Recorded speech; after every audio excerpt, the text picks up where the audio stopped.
A young woman was discovered dead inside her own apartment under deeply unsettling circumstances, and investigators wasted no time jumping into the case. In the beginning, it seemed like everything had already been figured out.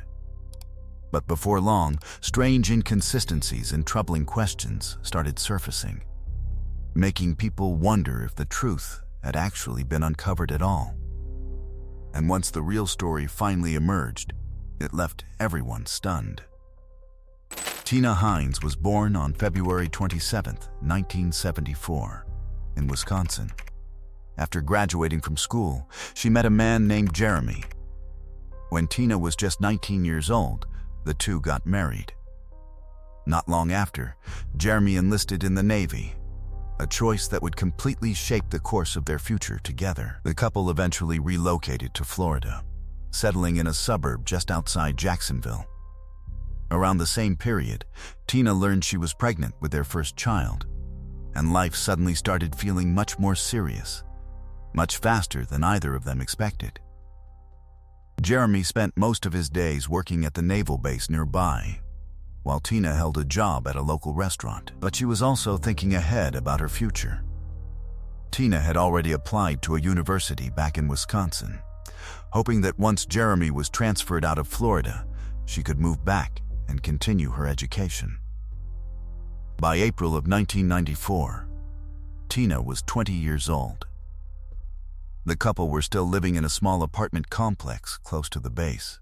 Tina was around 15 weeks pregnant and continuing her restaurant shifts like normal. Around that time, Jeremy's younger brother Chad moved in with them temporarily. Chad was 19 and planning to build a life in Florida, but he didn't yet have enough money to get his own place. He was waiting for his fiancée and her child to arrive, and until then, Jeremy offered to let him stay in their apartment. Since there wasn't a spare bedroom available, Chad ended up sleeping on the living room couch. And as a way to say thank you, because they really were helping him out, he tried to make himself useful. Tina was in her 4th month of pregnancy. She was still working, and it was a lot to handle on her own, so Chad helped her out with chores around the apartment whenever he could. That all continued until April 16th. Tina had to work that day, and Jeremy had been on base for a few days already. The night rolled on like normal, quiet, uneventful, the kind of night you wouldn't remember until 5:45 and the next morning when Chad called the police. He said he needed help and added there had been a murder. Officers rushed to the apartment, and inside they found Tina in her bedroom. She was lying on the bed with a pillowcase over her head, and it was immediately obvious she'd been stabbed multiple times. Her clothes were missing from the waist down, which made police believe she'd been sexually assaulted. Chad told them that the night before he'd gone out drinking and got back home around 12:30 a.m. About 2 hours later, he heard Tina come in from her late shift at the restaurant, but he said he stayed asleep. Then, at around 5:45 in the morning, he woke up to the sound of the fire alarm and the smell of smoke. When he opened his eyes, part of the couch he'd been sleeping on was on fire, and then he noticed there were 3 other small fires, one in the living room and others in the kitchen. Chad said he put the fires out, then went to Tina's bedroom to check on her, and that's when he found her. He also said that when he woke up, the front door was wide open, and after he discovered Tina's body, he ran to the neighbors and called police from their phone. Medical examiners determined that Tina had been stabbed at least 27 times, and they also confirmed she'd been sexually assaulted. On top of that, she clearly tried to fight back. There were scratches and abrasions all over her hands and arms. Detectives collected every knife in the apartment, but none of them matched the murder weapon. While the crime scene team kept searching for anything else, investigators sat down with Chad. And almost immediately, he started setting off alarm bells. They couldn't wrap their heads around how he could have been asleep just a few feet from Tina's bedroom and not woken up. Based on his story and what the scene suggested, some unknown attacker would have had to get inside, assault Tina, stab her dozens of times, and then start fires in 4 different spots around the apartment, including the couch Chad was sleeping on. And through all of that, he supposedly slept right through it.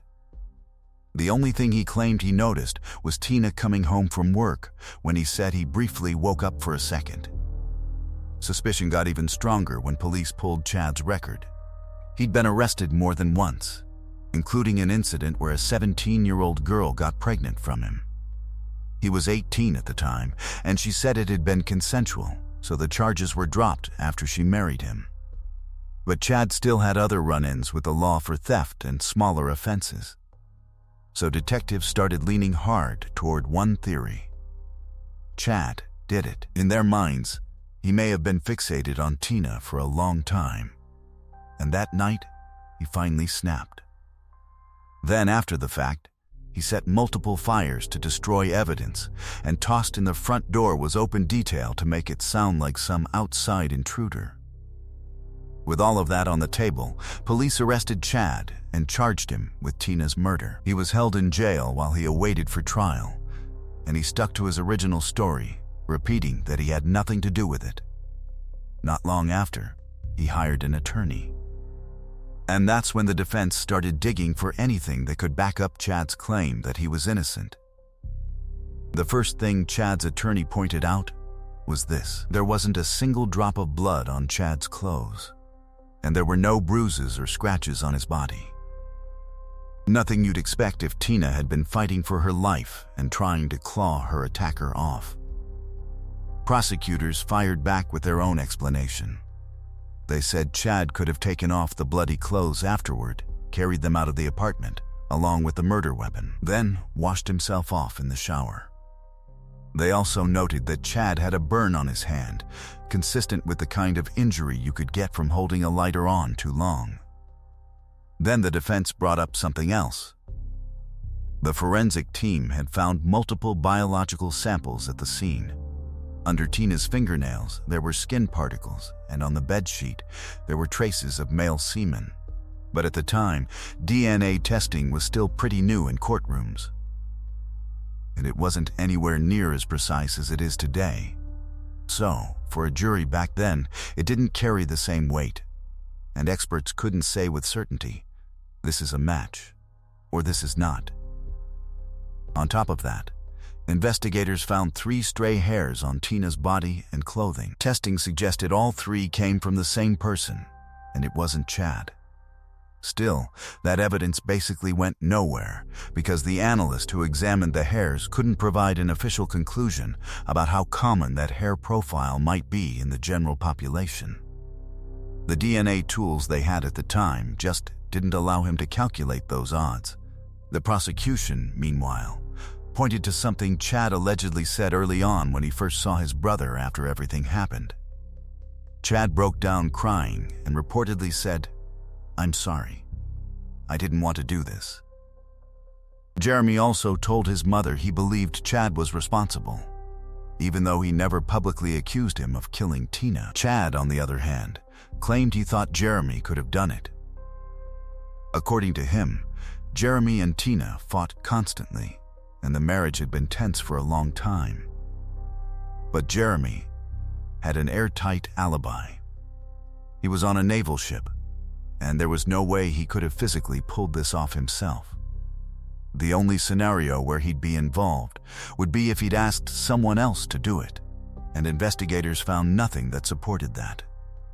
So officially, Tina's husband wasn't treated as a suspect. And then there was the question police couldn't get past from day one. How did Chad sleep through all of this?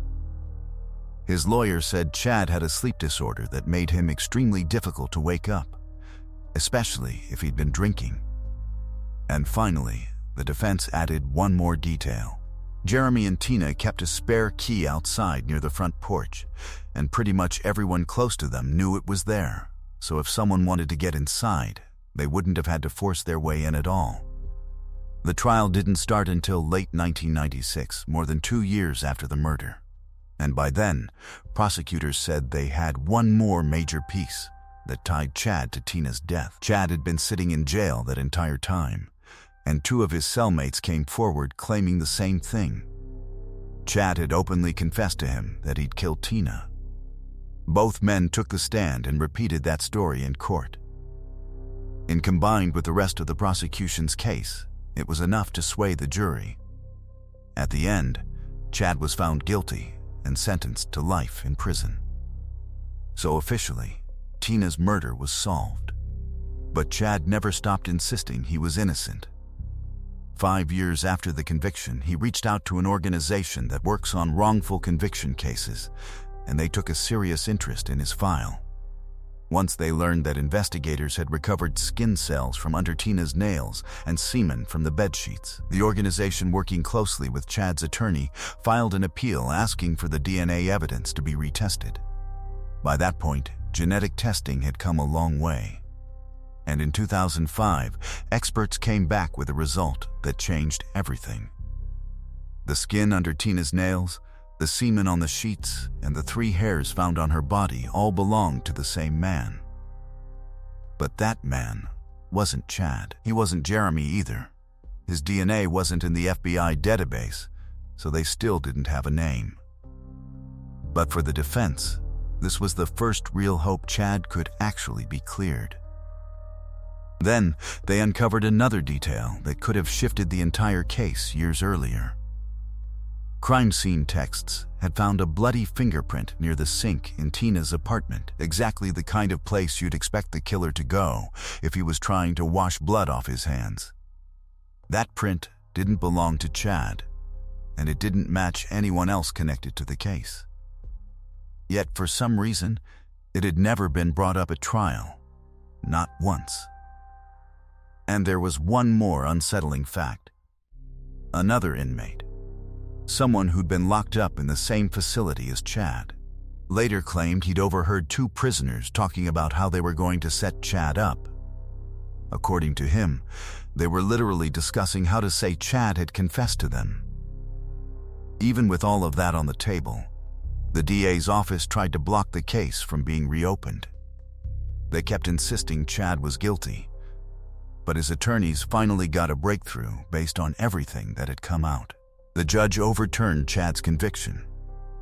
The problem was the prosecution immediately announced they were going to try him again. So Chad didn't walk out of jail.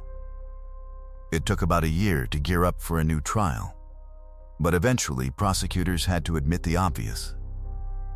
With all the evidence now in front of them, Chad being the killer just didn't look likely anymore. In 2007, they dropped the plan for a second trial, and Chad was finally released after spending 13 years behind bars.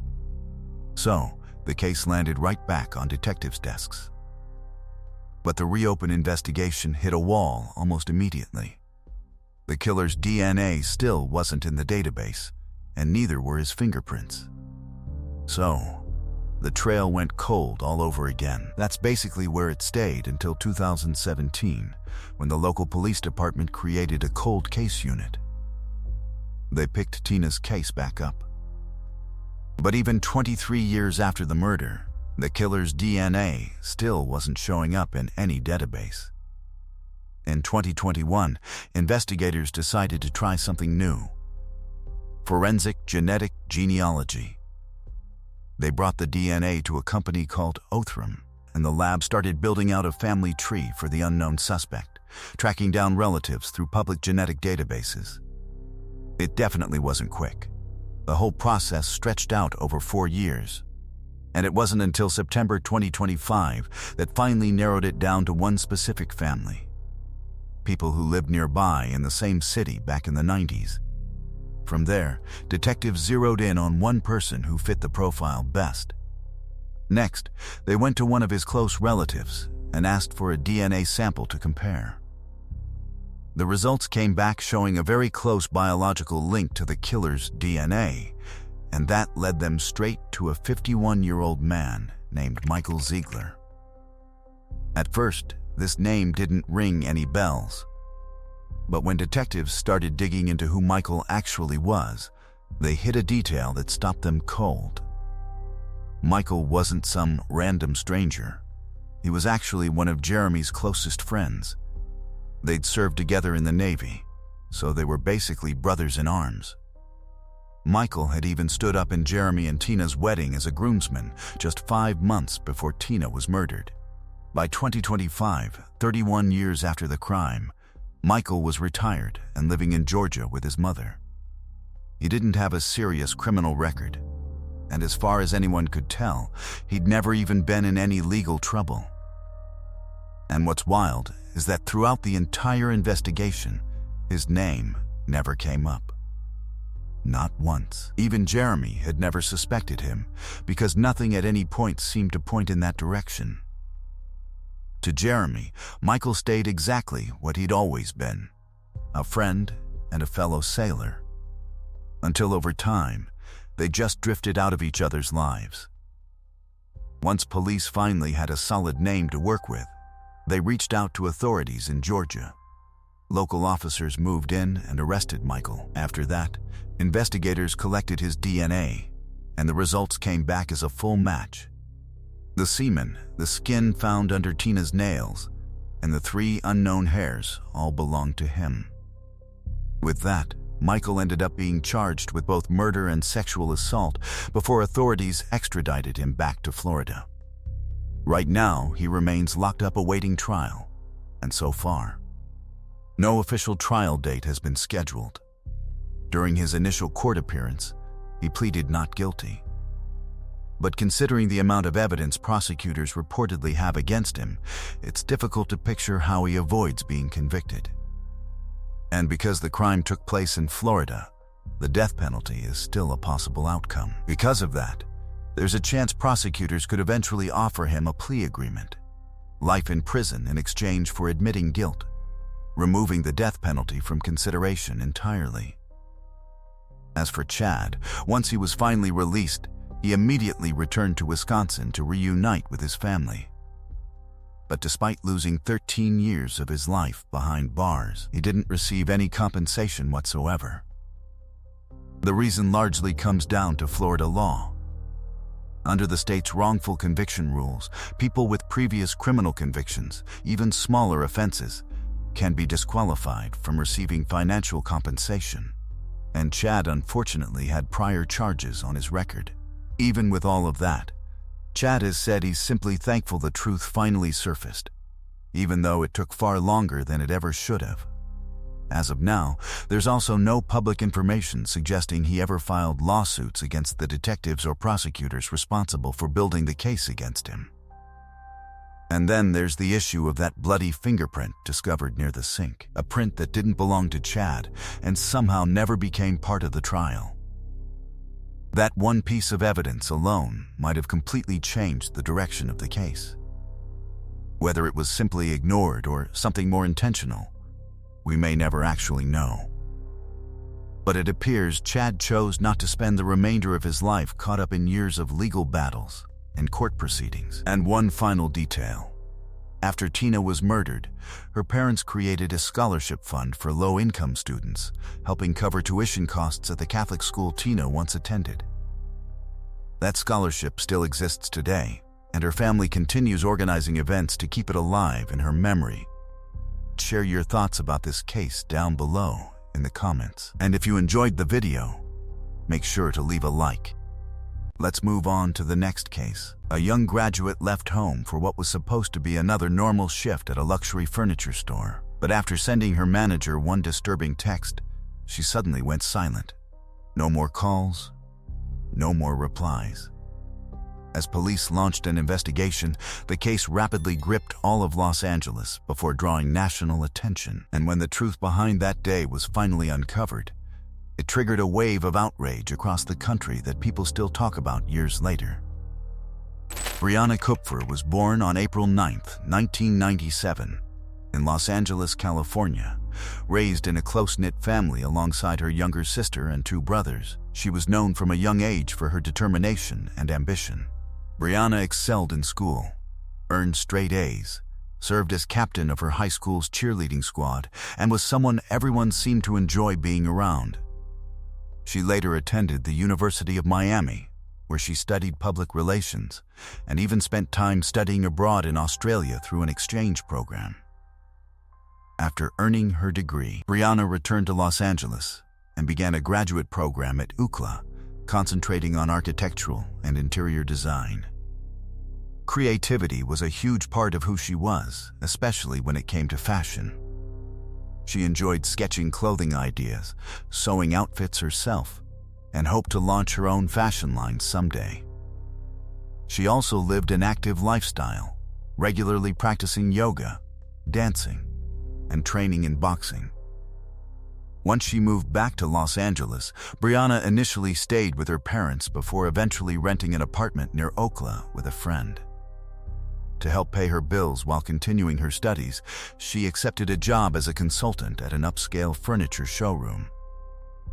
On January 13, 2022, the 24-year-old arrived for what seemed like an ordinary workday. She had agreed to cover a coworker's shift, meaning she would be operating the showroom by herself.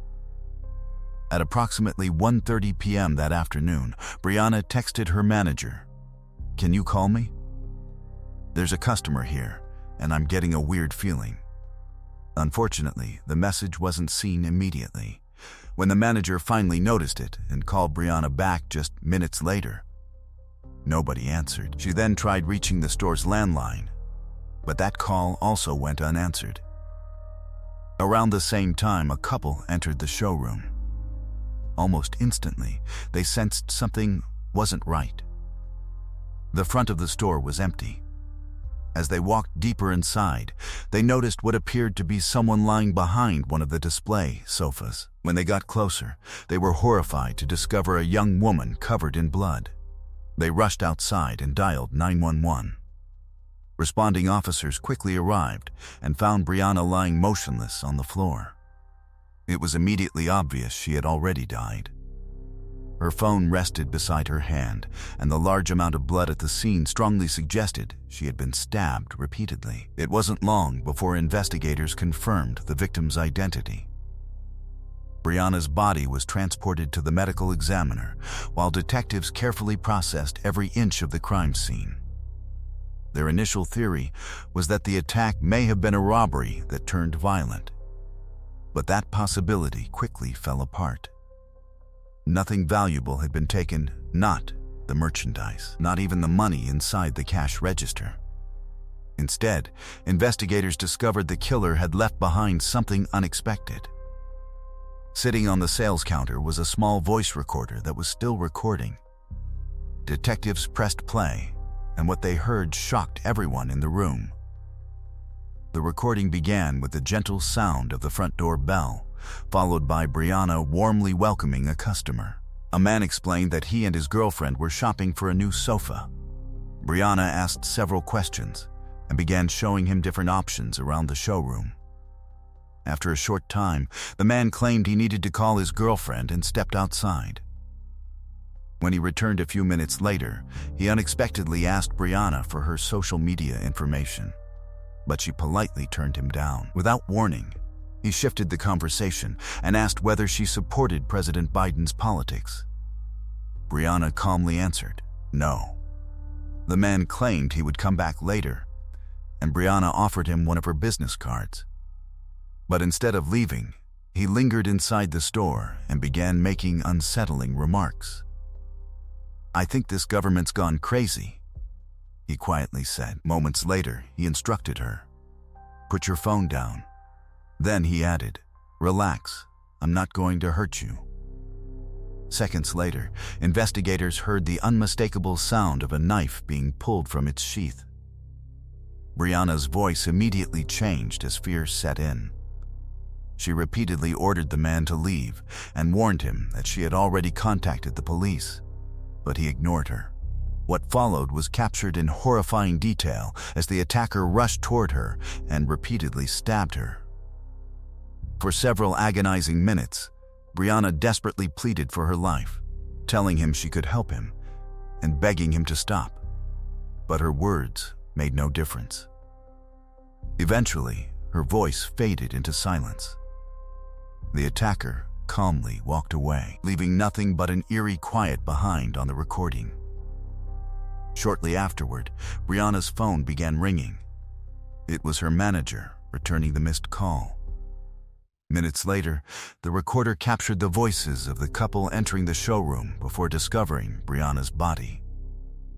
Investigators soon learned the recorder held even more disturbing evidence. Months before the murder, the same man had used the device to record himself ranting about his hatred toward women.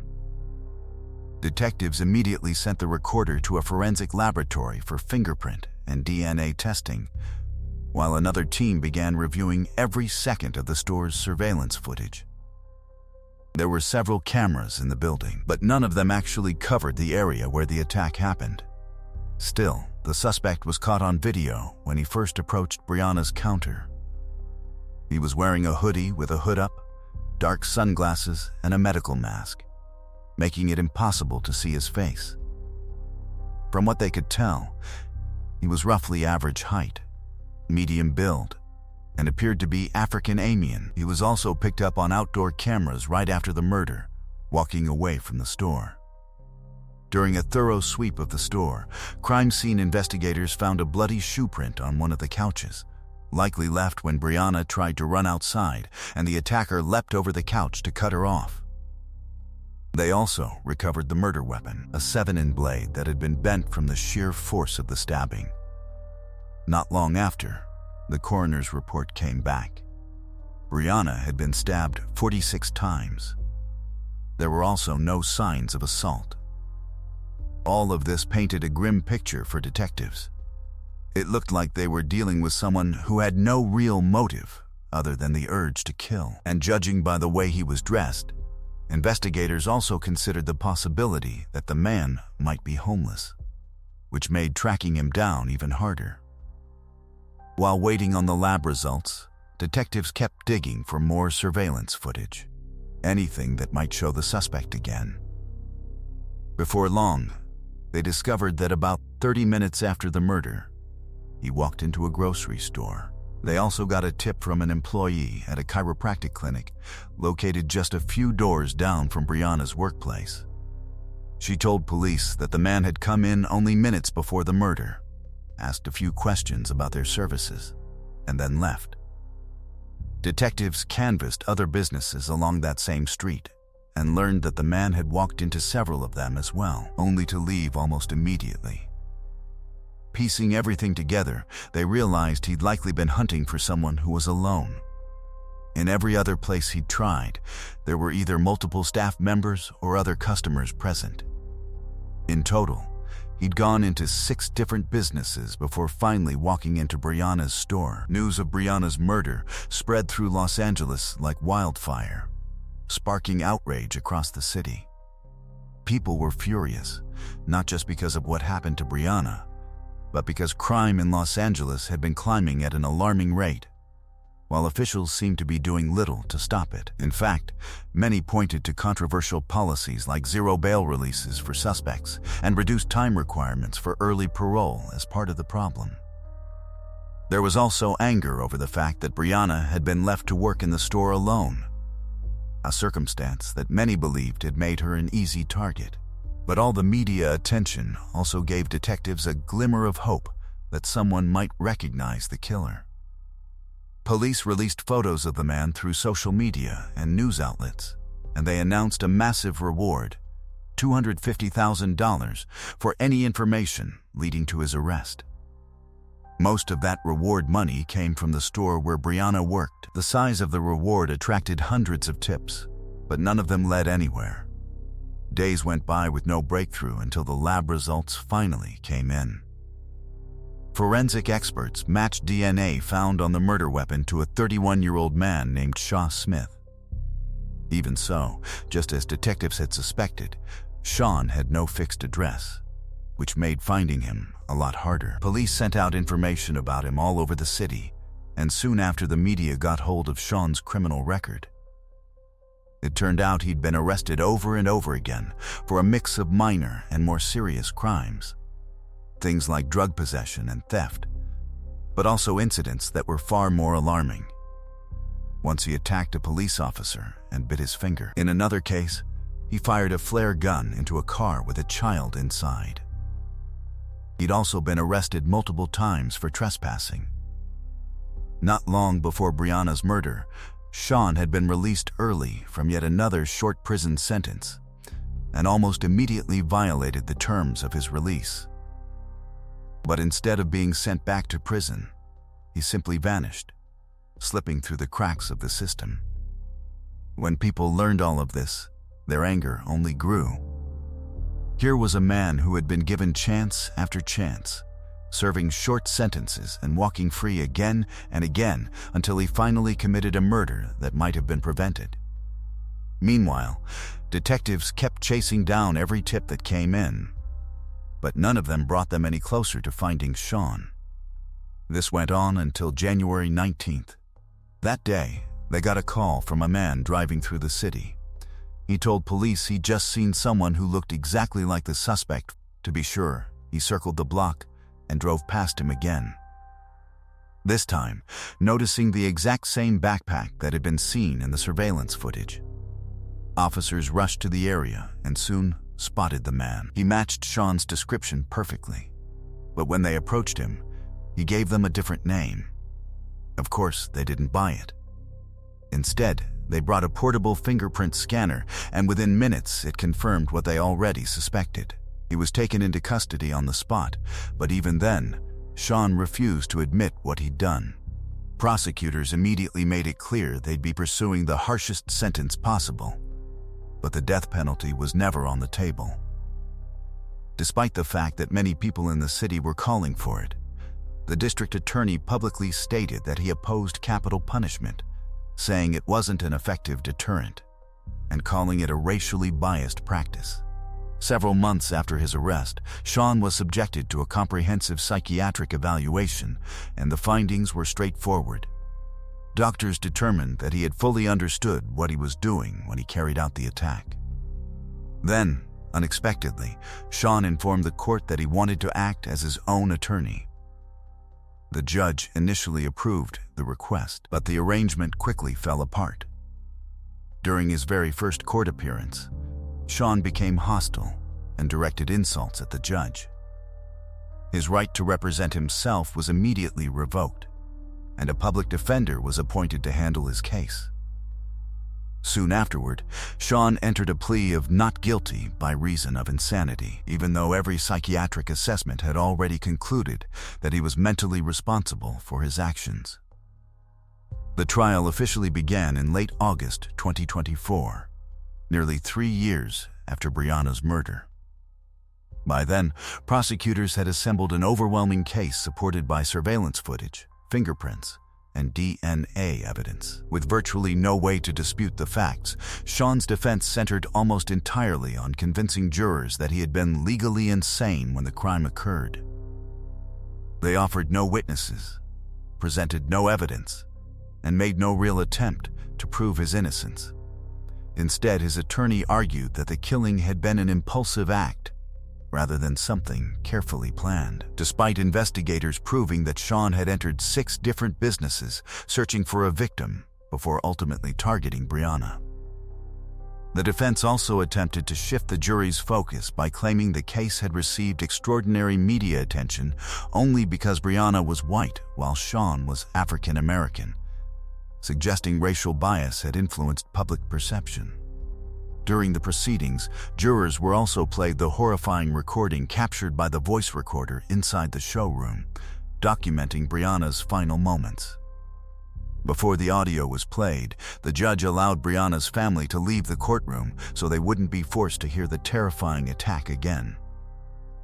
Afterward, the judge ordered that the recording would never be released publicly. Jurors also heard additional recordings in which Sean openly expressed his hatred toward women and spoke about wanting to harm them. By the conclusion of the trial, the evidence against him was impossible to ignore. The jury deliberated for barely an hour before returning with a unanimous verdict. Sean was found guilty. A few months later, he appeared in court once more for sentencing. Multiple psychiatrists evaluated him again, and every one of them reached the same conclusion.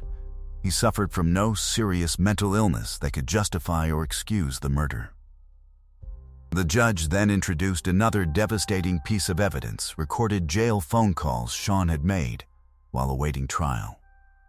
In 3 separate conversations with friends and relatives, Sean openly admitted that his strategy was simply to pretend he was mentally ill, believing that doing so would land him in a psychiatric hospital for a few years before allowing him to walk free.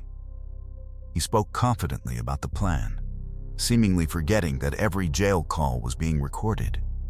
Those conversations erased any remaining doubt about his state of mind. The court ruled that Sean was fully competent and sentenced him to life in prison without the possibility of parole. However, there was one important detail. Under California's updated laws, even inmates sentenced to life without parole can, under certain circumstances, later petition for parole. Even so, the judge stated that he hoped every future request Sean ever filed would be rejected because of the extraordinary brutality of the crime. As for why he committed the murder, no definitive motive ever emerged during the trial. Based on the recordings recovered from his own voice recorder, investigators concluded that Sean harbored a deep hatred toward women and was determined to act on it.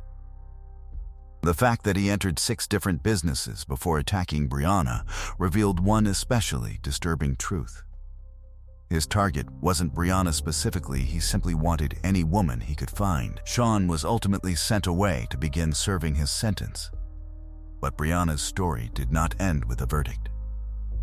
Her case became another painful example of failures within the legal and correctional systems, where dangerous offenders can repeatedly avoid meaningful consequences and remain free despite posing an obvious risk to the public. Although the case sparked widespread outrage and renewed demands for reform, little has changed. Critics argue that California continues to maintain a lenient approach toward violent offenders, even after tragedies like this one. In the days following Brianna's death, hundreds of people gathered outside the furniture store where she was killed, creating a memorial covered with flowers, photographs, candles, and handwritten messages calling for justice, while urging city leaders to finally take meaningful action against the growing violence affecting their community. Let's move on to the next case. A young woman disappeared from her home in the middle of the night, leaving behind nearly everything she owned. When detectives began investigating, the case quickly took on the feel of a real-life nightmare. With every passing day, new and increasingly disturbing discoveries surfaced, slowly exposing a terrifying chain of events until the shocking truth finally came to light.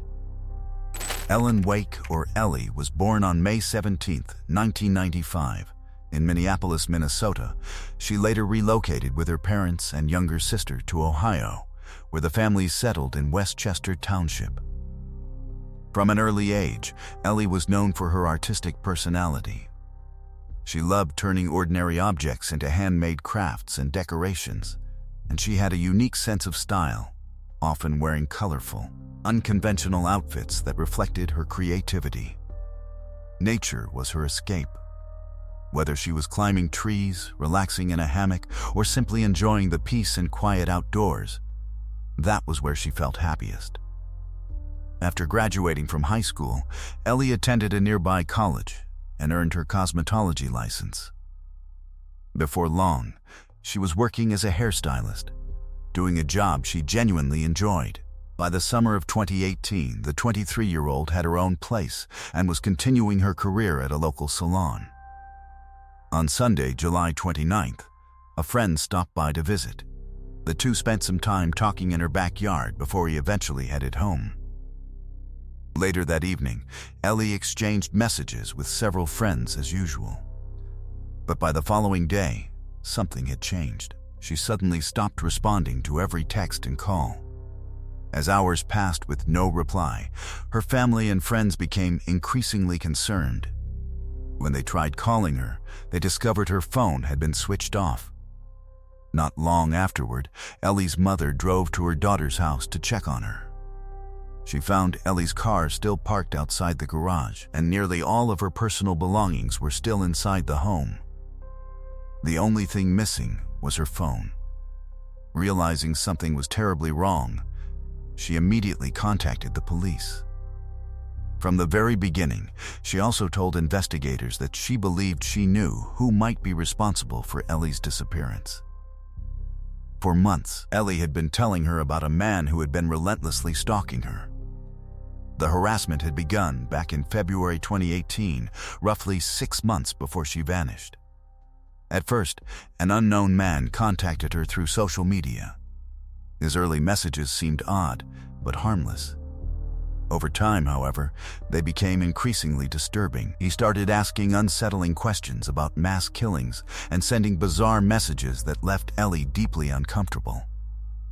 She repeatedly blocked his accounts, but every time she did, he simply created another profile under a different name or contacted her through an entirely different platform.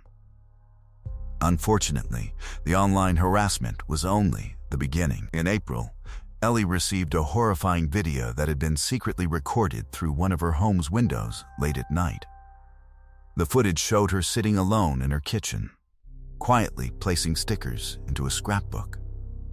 Based on the camera angle, whoever recorded it had been standing less than a yard away from the window. Even more disturbing, the person filming was completely naked and sexually assaulting himself while secretly recording her. After that, he continued sending similar photos and videos taken from outside her home. Ellie was terrified. It became painfully clear that this wasn't just an online stalker. Someone had been trespassing onto her property and watching her in real life. Somehow, he had even managed to find her address despite the fact that she had never shared it publicly. Desperate for help, Ellie went to the police and handed over everything she had collected, including the fake accounts, threatening messages, and the disturbing videos recorded outside her house. But the response she received was incredibly disappointing. Rather than treating the case as a serious stalking investigation involving an immediate threat to her safety, officers classified it as simple telephone harassment. Detectives made a brief attempt to identify the person behind the fake accounts, but soon claimed they had reached a dead end. The stalker had been using virtual phone numbers tied to an online service that required a court order before releasing user information. Instead of pursuing that process, investigators simply shelved the case. They didn't even include the videos and photographs secretly taken through Ellie's windows in the official case file, despite those recordings representing clear evidence of criminal behavior. In the end, the only advice she received was to stay indoors after dark, keep her curtains closed, and perhaps consider taking a self-defense class. Ellie was devastated. She felt abandoned by the very people who were supposed to protect her and completely helpless as the stalking continued. She shared everything with her family and close friends, all of whom were equally shocked that law enforcement had done so little. Meanwhile, the messages never stopped. No matter how often Ellie blocked him, the stalker always found another way to contact her. The relentless harassment eventually took a severe toll on her mental health. She developed intense anxiety and depression, living in constant fear of the man who refused to leave her alone, while the lack of meaningful action from police only made the situation worse. Her mother also pleaded with authorities for additional help. At one point, officers agreed to send a patrol car to the neighborhood, but the responding officers simply drove down the street, remained there for only a few minutes, and then left without taking any further action. That pattern continued for months until May, when Ellie happened to be discussing the situation with a friend. Determined to help, he managed to trace one of the stalker's fake Snapchat accounts back to a real social media profile. The account belonged to a man named Michael Strauss. The name immediately sounded familiar to Ellie. Years earlier, when she was just 17 years old, the two had briefly dated before eventually going their separate ways and losing contact. As soon as Ellie realized who had been stalking her all along, she returned to the police and gave them his identity. But despite finally having a suspect, the response remained exactly the same. Investigators never questioned Michael, never issued him a warning, and took virtually no action to protect Ellie from the escalating danger she had been reporting for months. So once again, Ellie was left completely unprotected. Even knowing her stalker's identity didn't change a thing. And the messages didn't stop. In fact, they got worse. Michael started sending direct threats. Ellie became terrified of staying home alone, so her friends took turns spending the night at her place. But on the day she stopped responding to messages, no one had been able to stay over. She had asked the same friend who had come by earlier that day, but he was dealing with a bad toothache and didn't want to be a burden, thinking he wouldn't be able to sleep anyway. Now that Ellie had vanished, the police finally got to work and started by looking into her phone activity. They discovered that her phone stayed in the house until around 3 a.m., and then it was turned off. Investigators also got access to her social media accounts and found that shortly before she disappeared, Ellie had been messaging with someone named Nate. She'd asked him to come over, and he agreed. He also mentioned that he wouldn't be bringing his phone and said he'd just knock on the door when he got there. But according to the messages, Ellie later canceled those plans. Still, when detectives started digging into Nate's account, they uncovered a disturbing twist. It was registered to a virtual phone number from the same website the stalker had used. Ellie's friends also told police that she had been talking to Nate for about 6 months, but had never actually met him in person. Based on all this, investigators suspected that Nate never existed, and it had been the stalker all along. What made it even worse was that Ellie had told him she was home by herself. Soon after, detectives got a warrant and requested all the data linked to the stalker's fake accounts. As expected, everything pointed directly to Michael Strauss. And notably, all those fake accounts went completely silent the same night Ellie disappeared. Detectives started digging into Michael's background, and what they found was alarming. He had a lengthy criminal record that included burglary, public indecency, harassment, and fraud. After one arrest, he'd even been ordered to undergo a psychiatric evaluation, which resulted in a court-mandated year of counseling. But despite everything he'd done, Michael had never spent a single day behind bars. Police paid him a visit, hoping to get some answers, but Michael denied everything, and they left empty-handed. A few days later, though, investigators secured a warrant and searched his home, seizing all of his devices. The analysis revealed that Michael's phone had pinged near Ellie's house on the night she disappeared. They also found proof that he was behind the fake accounts. In fact, just 53 minutes after Ellie's phone had gone dark, Michael created a brand new account and began messaging a different woman, once again posing as an anonymous stalker. Inside his house, officers made even more disturbing discoveries. They found Ellie's driver's license, a clump of her hair, and a stone from the necklace she always wore. They also found a pair of real handcuffs bolted to his bed. And that wasn't all. A deeper look into Michael's online activity revealed some truly chilling details. 4 months before Ellie vanished, he had searched, "How long does a human body smell?" 3 weeks before, he was looking up cases of missing women in the area. A week later, he Googled how to survive in prison. He also repeatedly searched for Ellie's social media profiles and checked out pages of local businesses near her home. Just 10 hours before she went missing, Michael read an article about a serial killer known as the Cincinnati Strangler. A few days later, he looked up another serial killer, then searched how to delete photos from iCloud. At that point, the evidence was overwhelming. Everything pointed to Michael's involvement in Ellie's disappearance, and detectives were almost certain she was no longer alive. But they still didn't know where her body was until they discovered something interesting. On Michael's phone, investigators also found a screenshot from Google Maps. It showed an open field not far from his house. Cell tower data also confirmed that his phone had been in that area on the night Ellie vanished. So, police headed out there with search dogs, and it didn't take long for them to find human remains hidden deep in the tall grass. By then, nearly a month had passed since Ellie went missing, and the body was in an advanced state of decomposition. Still, forensic experts were able to confirm her identity through dental records. It was Ellie. As for her cause of death, the level of decomposition made it hard to say for sure. There were no obvious signs of trauma, but the evidence suggested she may have been strangled. On top of that, Michael had specifically researched serial killers who used strangulation as their method of killing. So, detectives believed it was a strong possibility. Right after that, Michael was arrested and brought in for questioning. This time he changed his story, admitting that he had killed Ellie. But the version he gave was just bizarre.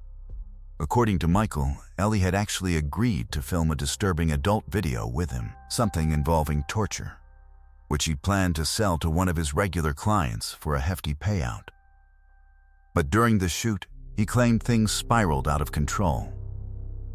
He said he didn't realize how much force he was using and ended up accidentally strangling her. Michael also claimed that the entire thing was caught on camera. After realizing Ellie was dead, he said he watched the footage and then tossed the memory card. Naturally, detectives didn't believe a word of it. His story didn't match the facts, and with the mountain of evidence against him, prosecutors were already in a strong position to secure a conviction. Based on everything they'd gathered, the most likely scenario was that Michael lured Ellie out of her house, possibly by threatening her, and then brought her back to his place. Forensic experts confirmed that her wrists had been bound with zip ties. Once inside, Michael handcuffed her to his bed and killed her, then later dumped her body in a field near his home. But investigators still had another big question to answer. Could Michael be connected to any other crimes? Because aside from the overwhelming amount of evidence in Ellie's case, his devices revealed something else. Dozens of photos and videos of random women, most of them jogging in local parks or walking alone. In many of the clips, Michael was either secretly filming them from his car or following them on foot with a hidden camera. When detectives asked about the footage, Michael didn't deny anything. He admitted he liked recording attractive women whenever he got the chance, but insisted he never actually hurt anyone. Still, the search history on his phone told a darker story. He looked up things like, "Where do women jog in Westchester?" and it also searched for news about attacks on female joggers in the area. Police started digging into other unsolved cases in the area, and soon came across one that closely matched Michael's pattern. About 6 months before Ellie's murder, a woman was attacked while jogging in a nearby town called Mason Knot, long before Ellie's disappearance. Another disturbing incident had taken place in the same area. A young woman reported that an unknown man had suddenly rushed up behind her and attempted to drag her into a wooded area. Thankfully, she fought back, broke free, and escaped before he could overpower her. As detectives investigated Michael, one detail immediately caught their attention. His internet search history showed that he had looked up that exact attempted abduction multiple times. Investigators strongly suspected he had been responsible. But without physical evidence tying him to the attack, there wasn't enough to file charges. Detectives also began exploring whether Michael could be connected to another unsolved case, the 2011 disappearance and murder of 21-year-old college student Caitlin Markham. Caitlin had vanished under strikingly similar circumstances, and her remains were discovered nearly 2 years later. For years, investigators had never identified a suspect, but Michael's name suddenly entered the conversation. As they dug deeper, detectives learned that Caitlin had once told friends she believed she was being stalked by an unknown man before she disappeared. Then, investigators uncovered an unexpected connection. On one of Michael's old social media profiles, they found a photograph taken at a music festival. Standing beside Michael in the picture was Caitlin's fiancé, proving that Michael at least knew someone extremely close to the victim. Even so, despite the suspicious connection, detectives still couldn't uncover enough evidence to directly link Michael to Caitlin's murder. While Michael remained behind bars awaiting trial for Ellie's death, another lead surfaced. One of his former cellmates approached investigators, claiming Michael had confessed to murdering another woman named Shell and said he had hidden her body near a river. Detectives followed up on the information, but despite their efforts, they were unable to locate any missing person or unsolved homicide matching the details provided by the inmate. As suspicious as the allegations were, nothing could be substantiated, and Michael was never formally charged with any crimes beyond Ellie's murder. When the case finally reached trial, prosecutors presented a compelling collection of evidence pointing directly at Michael. They argued that Ellie's killing was not a random tragedy or an accident, but a carefully planned crime carried out by a man who had stalked her for months. The defense, meanwhile, had little to counter the overwhelming evidence. Instead of challenging the facts, Michael's attorney attempted to shift blame onto Ellie herself. He told jurors that she had struggled with anxiety and depression and had been taking medication, suggesting that her prescriptions somehow contributed to her death. Prosecutors quickly dismantled that argument, reminding the jury that Ellie's medical history had absolutely nothing to do with the fact that she had been abducted from her own home and murdered. Even with an incredibly strong case, prosecutors ultimately decided to offer Michael a plea agreement. They may have been concerned that, without definitive forensic evidence such as DNA directly linking him to the killing, there was still a small chance a jury could fail to convict him. Roughly 2.5 years after Ellie's murder, Michael accepted the plea deal and formally pleaded guilty before the court. He appeared at the hearing with visible bruises, reportedly inflicted by fellow inmates while in custody, and delivered a brief statement. He claimed he had never intended to kill anyone, expressed regret for his actions, apologized to Ellie's family sitting in the courtroom, and even appeared to cry during his remarks. However, because of the agreement he accepted, the judge's sentencing options became far more limited. 6 of the original 9 charges had to be dismissed as part of the deal, significantly reducing the potential punishment. In the end, Michael received a life sentence with the possibility of parole after serving 17.5 years. While that outcome understandably angered many people, it does not mean he will automatically be released. Any future parole request must first be approved by the parole board, which has the authority to deny his release repeatedly for decades. In one of the most emotional moments of the sentencing hearing, even Michael's own mother addressed the court, urging the judge to impose the harshest punishment available for what her son had done. Although Michael was finally sent to prison, the conviction brought little peace to Ellie's loved ones. Those closest to her believed her death wasn't solely the result of Michael's actions. They also blamed the repeated failures of law enforcement, arguing that officers had numerous opportunities to intervene, investigate her complaints properly, and protect her before it was too late.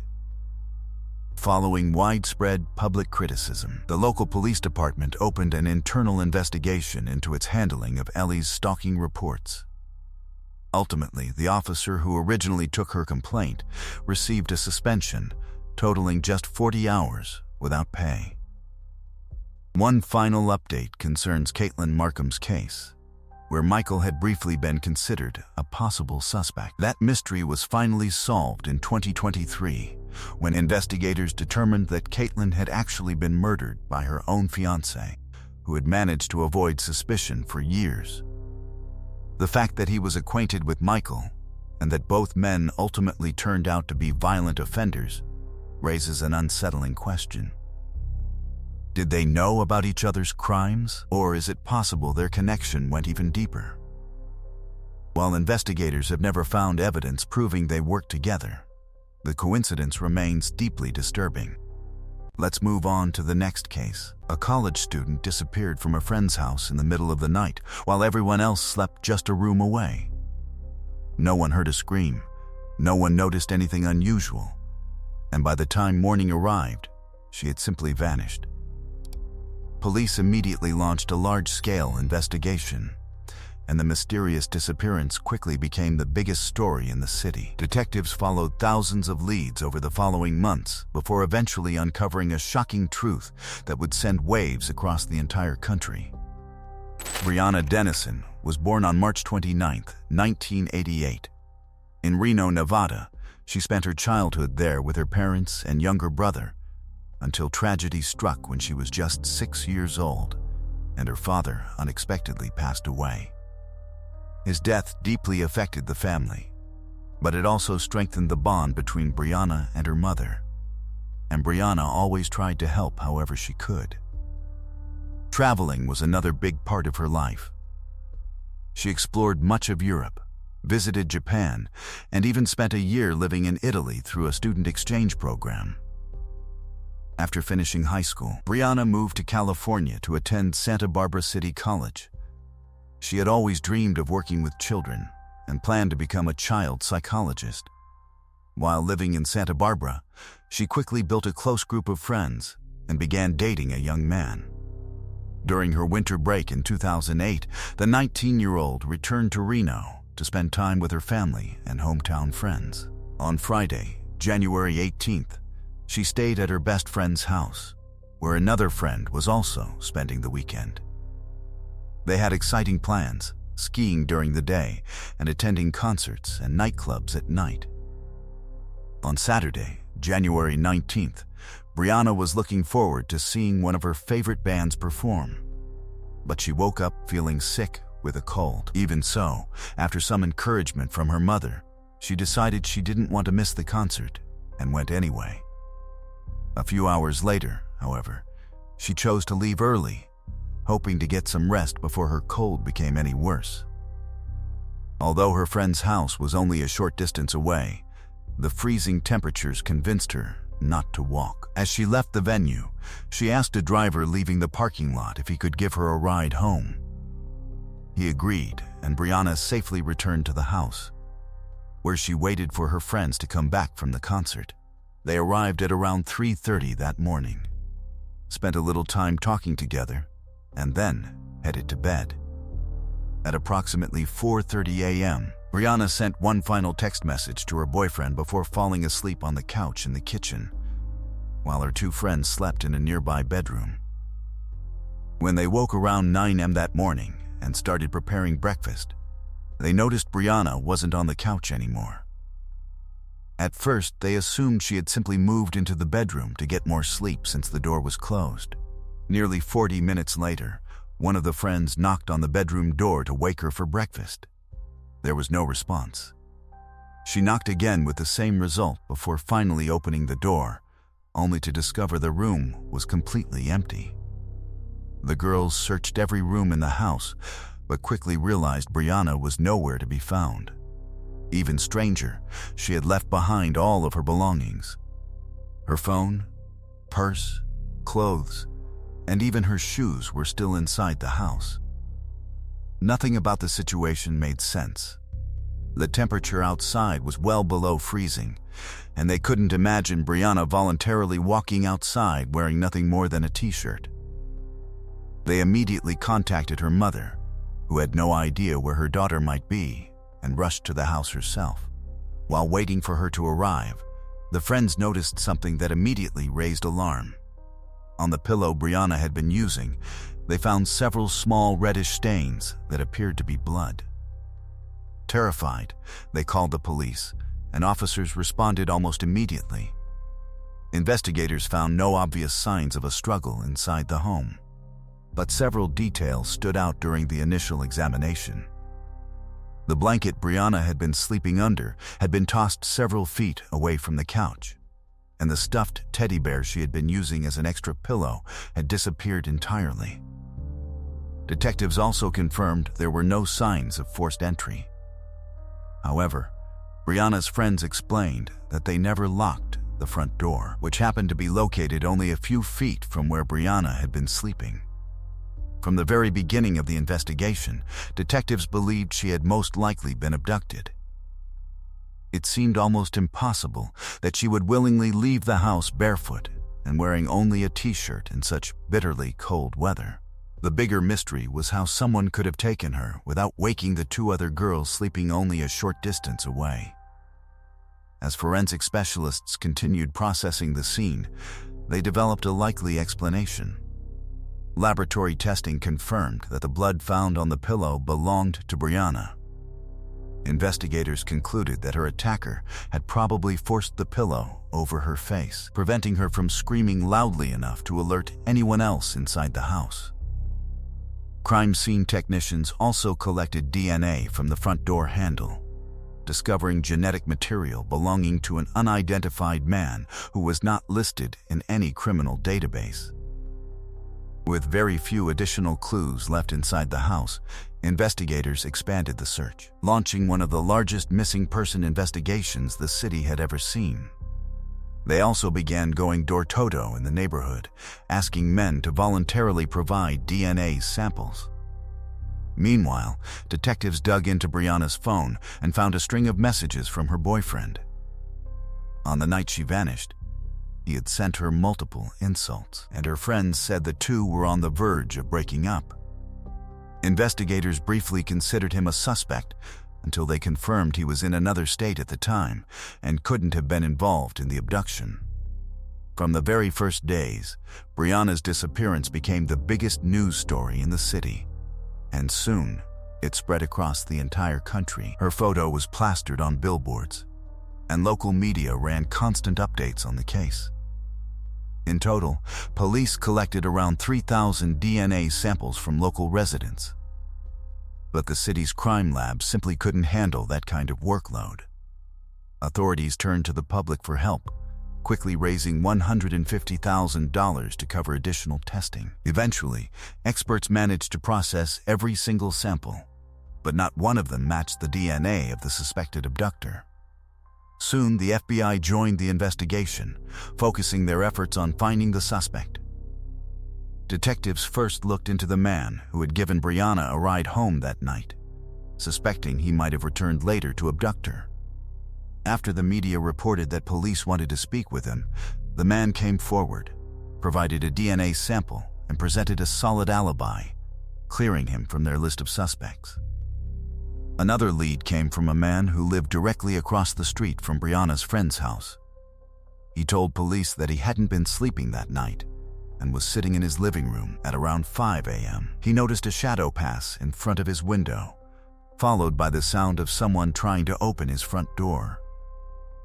After several failed attempts, the noise stopped. At first, he didn't think much of it, assuming it was just someone drunk who had mistaken his house for their own. With each passing day, the search efforts grew. Volunteers joined the police. Helicopters scanned the area from above, and officers with search dogs combed through hard to reach places like forests, fields, and drainage ditches. But none of it led anywhere. Based on the evidence they had, detectives doubted this was the suspect's first crime. They began digging into the unsolved cases in Reno and soon found two incidents that caught their attention. In November 2007, just a few months before Brianna vanished, an unknown man attacked a 21-year-old college student. She was in a parking lot when he ran up, knocked her to the ground, pulled a gun, and assaulted her. He told her to keep quiet, but instead, she screamed at the top of her lungs. That seemed to scare him off, and he took off running, dropping a pack of condoms in the process. A month later, another attack happened. This time, the victim was a 22-year-old student standing outside her home when a man ran up from behind and covered her mouth and nose, causing her to lose consciousness. She woke up in the cab of a pickup truck. A few minutes later, the driver pulled over and sexually assaulted her, ordering her not to look at him the entire time. When he was done, he drove her back to her house and told her not to turn around as she walked to the door. She went straight to the police and gave a partial description. It was a white male, heavy set with tanned arms. She also described his pickup truck, adding one chilling detail. Inside, there was a child's shoe. There was another disturbing link between the two attacks. In both cases, the attacker took the victim's underwear with him. Investigators collected DNA from both women, and the samples matched each other. Now, detectives working Brianna's case requested a comparison with a sample from the door handle, and it came back as a match. This confirmed their worst fear. They were dealing with a serial predator who targeted women. Sexual assault. Once this information hit the news, another student came forward. She told police that one night someone had tried to break into her home, yanking on the front door handle so hard it actually bent, but whoever it was didn't manage to get inside. Using the description from the other two victims, police put together a composite sketch and a profile of the suspect. A man of average height, between 28 and 40 years old, with a solid, muscular build. His portrait was sent out to local newspapers and TV stations, along with a public plea for help identifying him. Panic began to spread through Reno. People realized there was a serial predator operating right under their noses and feared it was only a matter of time before he struck again. Gun and pepper spray sales skyrocketed, and women were terrified to stay home alone. But even with the public's intense pressure, investigators still weren't any closer to making an arrest or finding Brianna. With each passing day, hope that she might be alive grew dimmer. Divers were sent to search the local river for her body, joined by hundreds of volunteers braving the freezing cold. Police also received over 5,000 tips, but not a single one brought them any closer to finding Brianna. This went on for almost a month until police finally got a call. On February 15th, a worker was heading out for his lunch break. To save some time, he decided to cut through an abandoned lot on his way to a cafe. As he walked, he spotted a discarded Christmas tree lying in a ditch and noticed a pair of socks sticking out from behind it. When he got closer, he saw what looked like a human figure. At first, he thought someone had dumped a mannequin, but it didn't take long for him to realize it was a body, and he immediately called police. Detectives sent the remains to the medical examiner to confirm the identity and determine the cause of death. The victim was completely naked except for socks, and lying next to the body were 2 pairs of women's underwear. The examiner confirmed it was Brianna. She had died from strangulation, and based on marks on her neck, the killer had used underwear to do it. According to the medical examiner, Brianna had been killed inside the house before her body was transported elsewhere. That meant investigators believed she died on the very night she disappeared. As for the underwear discovered at the scene, 1 pair belonged to Brianna's friend, who hadn't even realized it was missing. The second pair, however, belonged to neither Brianna nor anyone living in the house. Detectives concluded that the killer had intentionally left it behind as a disturbing message meant to mock investigators. The autopsy also confirmed that Brianna had been sexually assaulted, and forensic experts recovered male DNA from her body. As expected, the DNA perfectly matched the samples collected from the 2 previous attacks, as well as the unidentified DNA recovered from the home's front door handle. News that Brianna's body had been found devastated the entire community.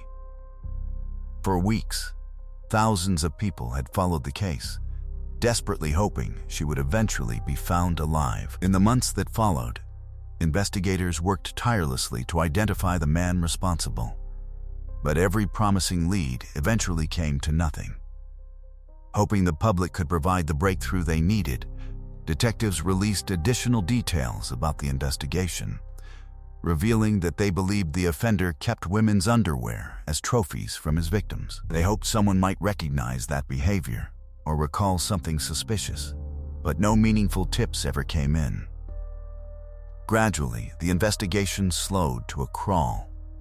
Even with dozens of detectives still assigned to the case, weeks turned into months, and it began to seem as though the killer had escaped justice. Then, on November 1st, nearly a year after Brianna's murder, everything changed. Police received an anonymous phone call from someone with potentially crucial information. The caller explained that sometime earlier, her friend had discovered women's underwear inside her boyfriend's pickup truck. When she confronted him about it, his explanation made little sense and immediately raised suspicion. The caller also revealed that shortly after Brianna's murder, the man had sold the pickup truck and suddenly left town. That individual was 27-year-old James Biella, and detectives immediately shifted their focus toward him. James was a former Marine who had received extensive martial arts training. At the time of Brianna's murder, he worked in construction and had spent considerable time on projects near the university, placing him in the same neighborhood where Brianna's friend lived.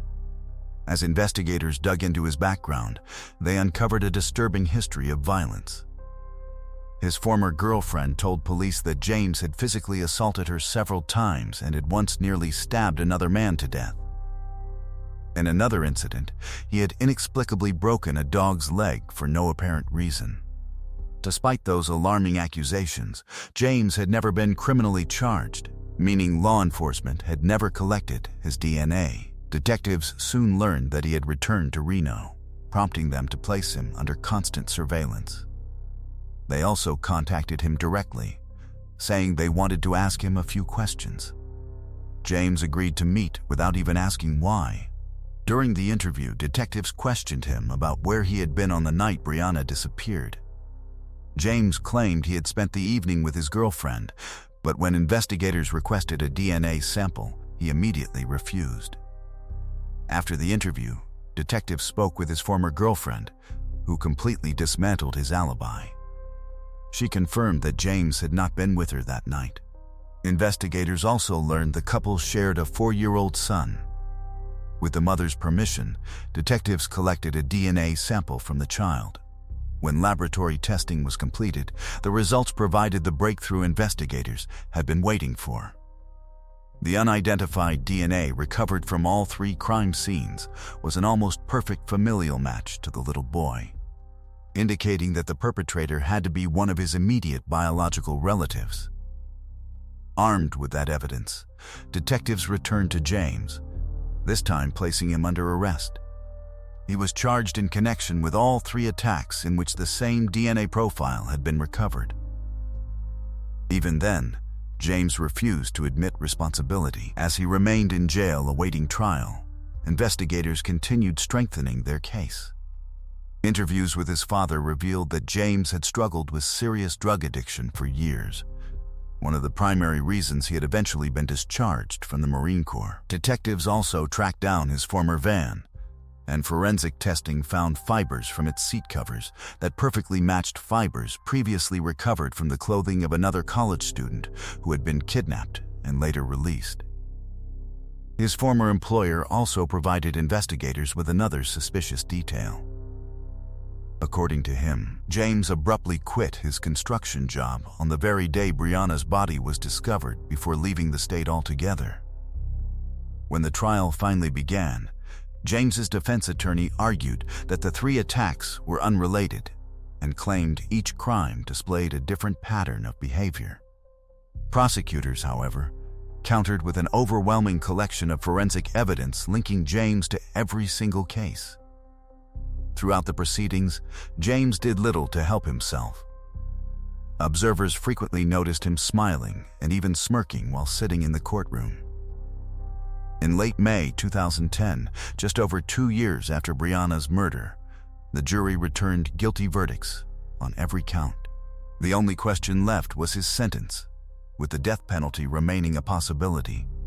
During the sentencing phase, his attorney urged the court to spare his life, describing James's abusive childhood, explaining that his alcoholic father had regularly beaten him, and pointing to his good behavior while incarcerated. None of those arguments persuaded the judge. James was sentenced to death, and only a few months later, he received 4 additional life sentences for the remaining convictions. As a result, even if his execution is never carried out, he will spend the rest of his life behind bars with no realistic chance of release. Over the years, his legal team repeatedly appealed the sentence. But each challenge was rejected, with the state Supreme Court consistently upholding the death penalty. Today, James remains on death row, although no execution date has ever been scheduled.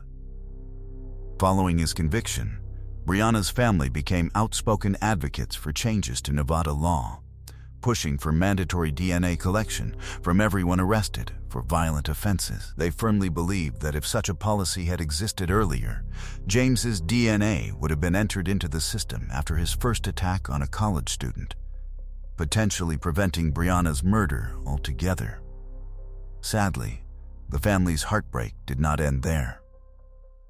Exactly 10 years after Brianna's death, her 19-year-old cousin disappeared under mysterious circumstances and has never been located. Before vanishing, she told her parents she was traveling to another state with a man she had recently met. Shortly afterward, all communication stopped. To this day, her loved ones fear the worst, but continue hoping that one day she will finally come home. Let's move on to the next case. A 19-year-old student set off for home after spending the evening celebrating with friends, but she never arrived. At first, investigators believed it would be a simple missing person case that would be solved quickly. Instead, as more disturbing evidence surfaced, the investigation took a shocking turn that outraged people across Australia. And years later, the anger surrounding the case still hasn't faded. Audrey Griffin was born in Australia in 2005 and had been passionate about sports from a young age. She wasn't someone who played casually either.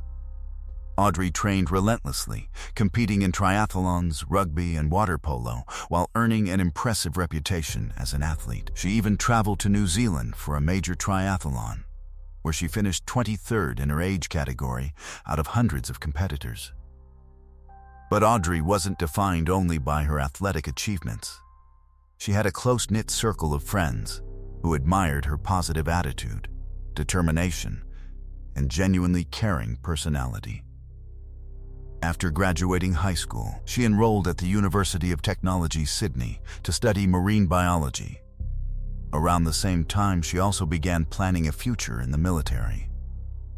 Audrey wanted to serve her country and had set her sights on joining the Navy. By the end of her second year at university, she officially decided to enlist. At just 19 years old, before beginning military training, she traveled to spend time with her father and grandparents in the small town of Arena.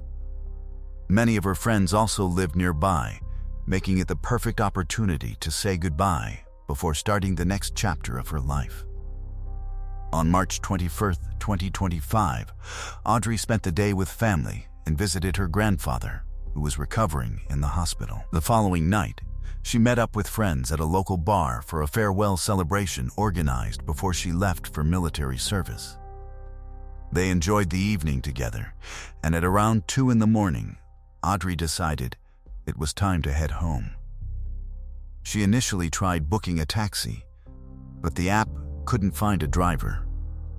Instead, she chose to begin walking toward her father's house, planning to reach the main highway and hail a cab from there. After saying goodbye to everyone, she disappeared into the night. About an hour later, her friends texted and called to make sure she had arrived safely, but she never answered. Although they were concerned, they assumed she had simply gone to sleep.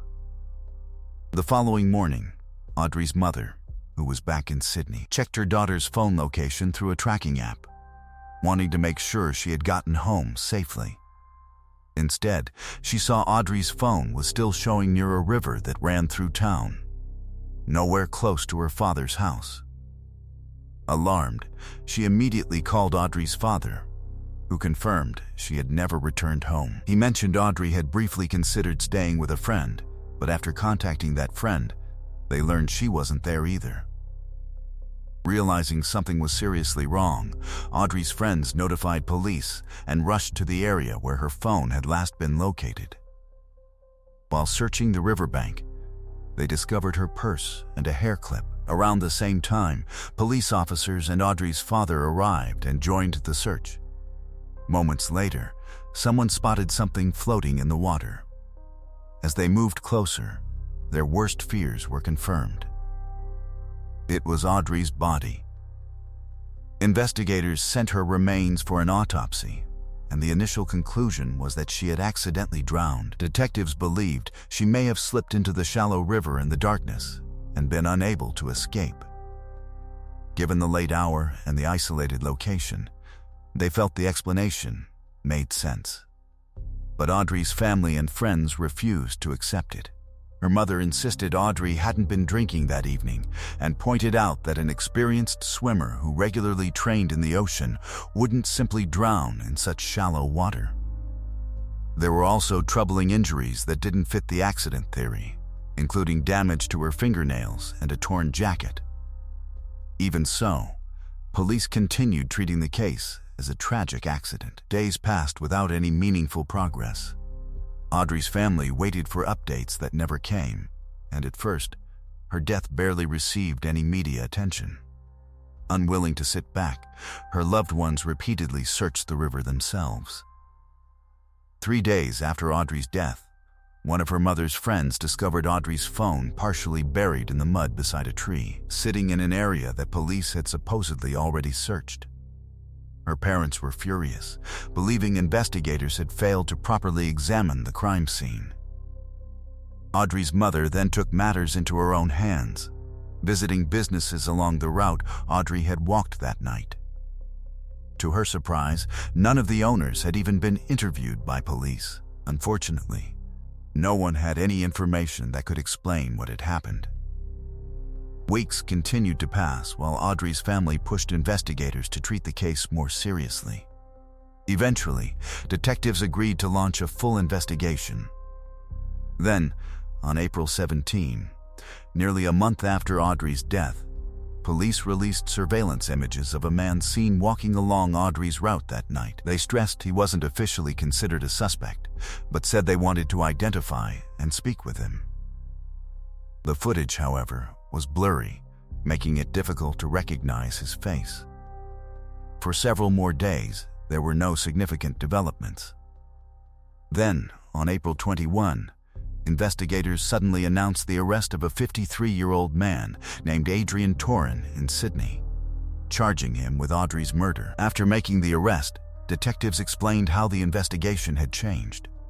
Initially convinced Audrey had drowned accidentally, they reopened the case after intense pressure from her family. By carefully reviewing CCTV footage, investigators noticed the same man following Audrey from camera to camera, remaining several hundred feet behind her. They also interviewed a nearby resident, who reported hearing a piercing scream around 3 a.m. that lasted nearly a minute.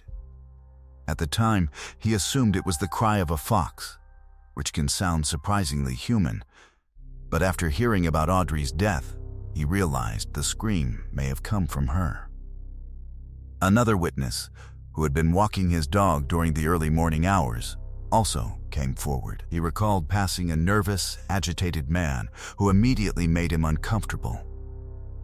When detectives compared his description to the CCTV footage, everything matched, including the man's clothing. At that point, investigators no longer believed Audrey's death had been an accident.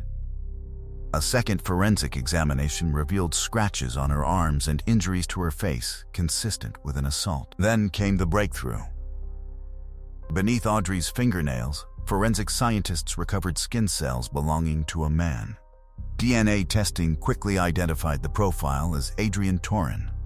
Combined with Audrey's injuries, investigators concluded she had fought back before Torin likely held her underwater until she lost consciousness. Although the suspect was finally in custody, the case was far from over. In the days that followed, shocking details about Torin's history surfaced, triggering outrage across Australia. One person who wasn't surprised by his arrest was his ex-wife, Michelle. She revealed that she had been terrified of him for months because he repeatedly threatened to kill her. They married in 2020, and while he initially appeared kind and caring, his behavior changed dramatically after the wedding. Michelle said he frequently exploded into violent rages over minor issues, leaving her fearful for her safety. By early 2024, after Torin punched a hole in the wall just inches from her face during one of his outbursts, she finally left him and obtained a full restraining order. But within weeks, he violated it repeatedly, calling her 34 times and leaving 24 threatening voicemails filled with insults and death threats. He even claimed multiple times that he was on his way to her house. Michelle returned to police, but despite efforts to arrest him, officers were somehow unable to locate him for nearly 5 months while the threats continued. When police finally arrested him in January 2025, Michelle learned he had hidden an extensive criminal record throughout their relationship.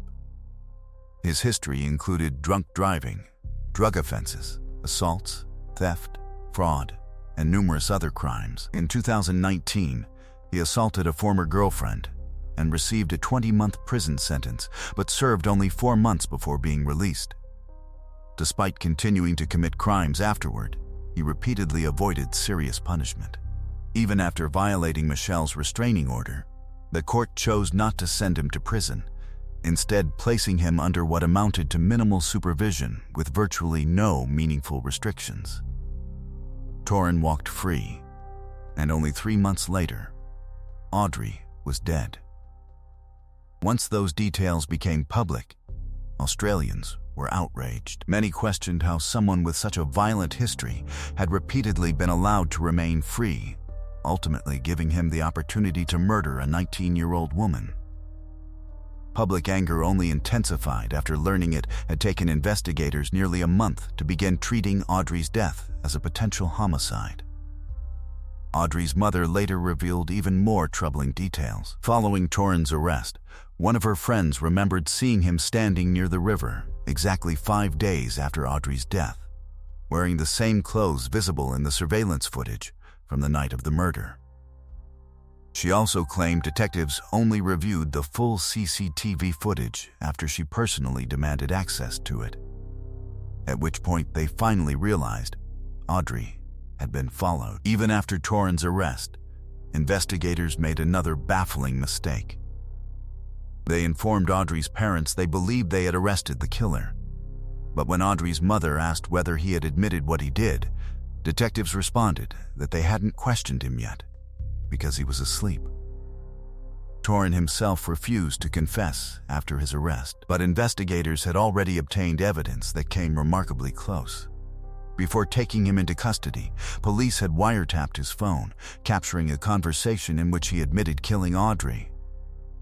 During the call, he claimed something inside him had simply snapped and insisted he didn't understand why he had done it. Prosecutors believed they now had overwhelming evidence for a conviction, but then the case took one final, unexpected turn. Just 3 days after being arrested, Torin was found unconscious inside his jail cell. He was rushed to the hospital but later died. Early reports indicated he had taken his own life. For Audrey's family, it was another devastating blow. They wanted justice, but they also desperately wanted answers about why their daughter had been targeted. With Torin's death, those answers disappeared forever. Based on what he had told his friend, there may never have been a rational explanation at all. Torin had a long history of alcohol and drug abuse and may have been severely impaired that night. Michelle later revealed that on the very evening Audrey was killed, Torin had once again called her, threatening to murder her as well. With his death, the criminal case effectively came to an end, although official investigations into the circumstances surrounding both Audrey's murder and Torin's death continue. Audrey's case sparked nationwide outrage, not only because a dangerous repeat offender had repeatedly slipped through the justice system, but also because investigators failed to properly investigate her death until nearly a month later. Many Australians were equally disturbed by another statistic. Audrey became the 23rd woman killed in Australia during 2025, fueling growing criticism that authorities had failed to do enough to prevent violence against women. In response, lawmakers introduced a parliamentary resolution in Audrey's honor, calling for stronger protections and reforms. The Prime Minister also ordered investigations into both the police department responsible for the case and the jail where Torrin died. Across the country, memorials were held celebrating Audrey's life, with thousands gathering to remember her. One of the most emotional tributes took place beside the river where her body was discovered, as people stood together at sunset, the time of day Audrey loved most. Let me know your thoughts on this heartbreaking case in the comments below. And if you enjoyed this video, don't forget to leave a like. Let's move on to the next case. A young mother left home for what was supposed to be her normal early morning run, but this time, she never returned. Police immediately launched a large-scale search, and within just a few hours, they began uncovering a series of unsettling clues. What first seemed like a local missing person case quickly captured national attention because no one could have imagined how shocking the investigation would become. Eliza Fletcher was born on November 9, 1987. In Memphis, Tennessee, she came from one of the city's most prominent families. Her grandfather had built a private hardware distribution company valued at more than $3 billion. Although the family was incredibly wealthy, they were just as well known for their generosity, regularly supporting charities and giving back to the Memphis community. Despite being expected to one day take over the family business, Eliza chose a completely different path. She dreamed of becoming a teacher. After graduating from a private high school, she attended the University of Memphis, where she earned her master's degree in education. But academics weren't her only strength. Eliza was also an accomplished athlete who played soccer for her university, loved distance running, and regularly competed in marathons. After finishing college, she became a preschool teacher, and it didn't take long for everyone to realize she had found her calling. She had a special gift for working with children, and they absolutely loved being around her. Her faith also played a huge role in her life. It was through church that she met a man named Richard. The two eventually fell in love, got married, and welcomed 2 sons into their family. From that point on, Eliza devoted herself to raising her children while continuing the teaching career she was so passionate about. She and Richard also loved spending time outdoors, often going hiking, camping, or taking family road trips whenever they had the chance. Alongside all of that, Eliza remained committed to staying fit. She rarely missed her morning runs, and true crime podcasts had become a regular part of her routine, almost never heading out without listening to one through her earbuds. By 2022, at 34 years old, she was training for the Boston Marathon, and it increased both the distance and frequency of her runs. To fit everything into her busy schedule, she started heading out around 4 in the morning, giving herself enough time to finish her workout, have breakfast with her family, and still make it to work. On the morning of September 2nd, Eliza woke before dawn and left home for another run. Living close to the University of Memphis, she usually followed a familiar 4-mile route around the campus that typically took about an hour. But that morning, something wasn't right. When Richard woke up and noticed she still hadn't come home, he sent her several text messages, but there was no response. He then tried calling, yet she never answered. That immediately raised alarm because it was completely unlike Eliza. She was scheduled to work an early shift and was known for being dependable, so Richard didn't hesitate. Around 7 in the morning, he reported her missing to police.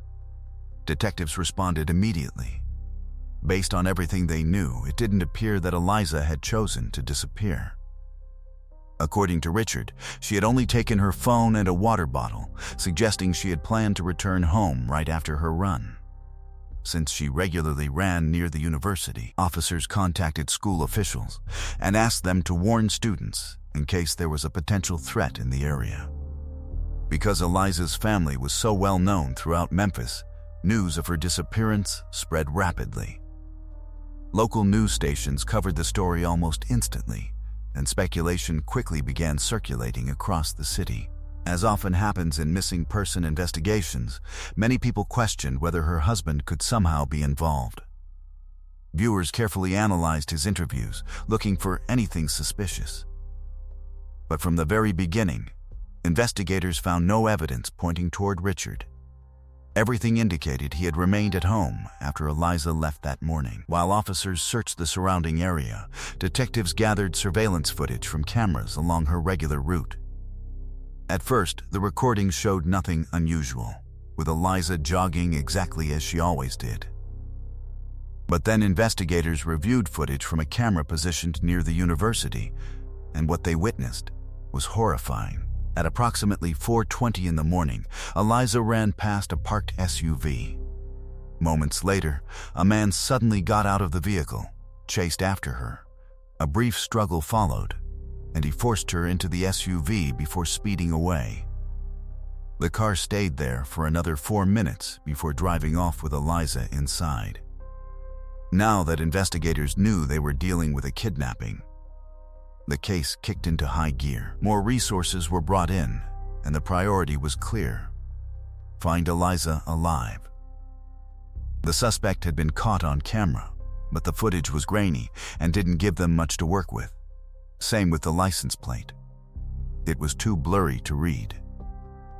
Still, detectives did notice something interesting. Reviewing footage from other cameras, they saw the same SUV drive past Eliza just minutes before the abduction. Even earlier, about 20 minutes before it happened, the car had been circling the area near the university. It looks like the driver was deliberately hunting for someone. Once he spotted Eliza, he parked up ahead and waited for her to run past.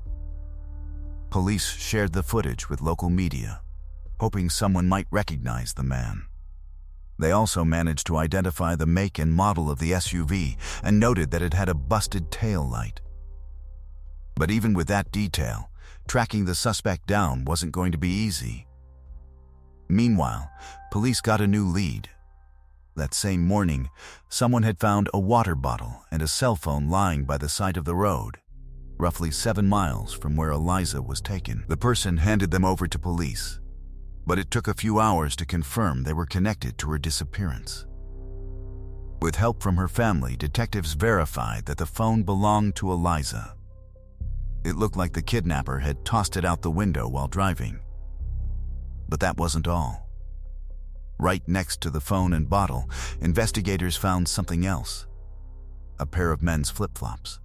Police were almost certain they'd been dumped along with the other items, which was odd. Why would the suspect throw away his own footwear?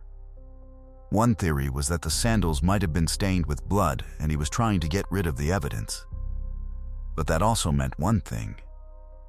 If he'd been wearing them barefoot, they could contain traces of his DNA. The flip-flops were rushed to the lab for testing while officers kept combing the area. Thanks to this discovery, detectives had a better idea of the route the suspect might have taken and focused their search along that path. But it didn't lead anywhere. That went on for several more hours until detectives finally got a call from the lab. Forensic experts had managed to pull a DNA profile of the flip-flops, and it came back with a hit in the FBI's database. The sample matched a 38-year-old man named Cletha Apston.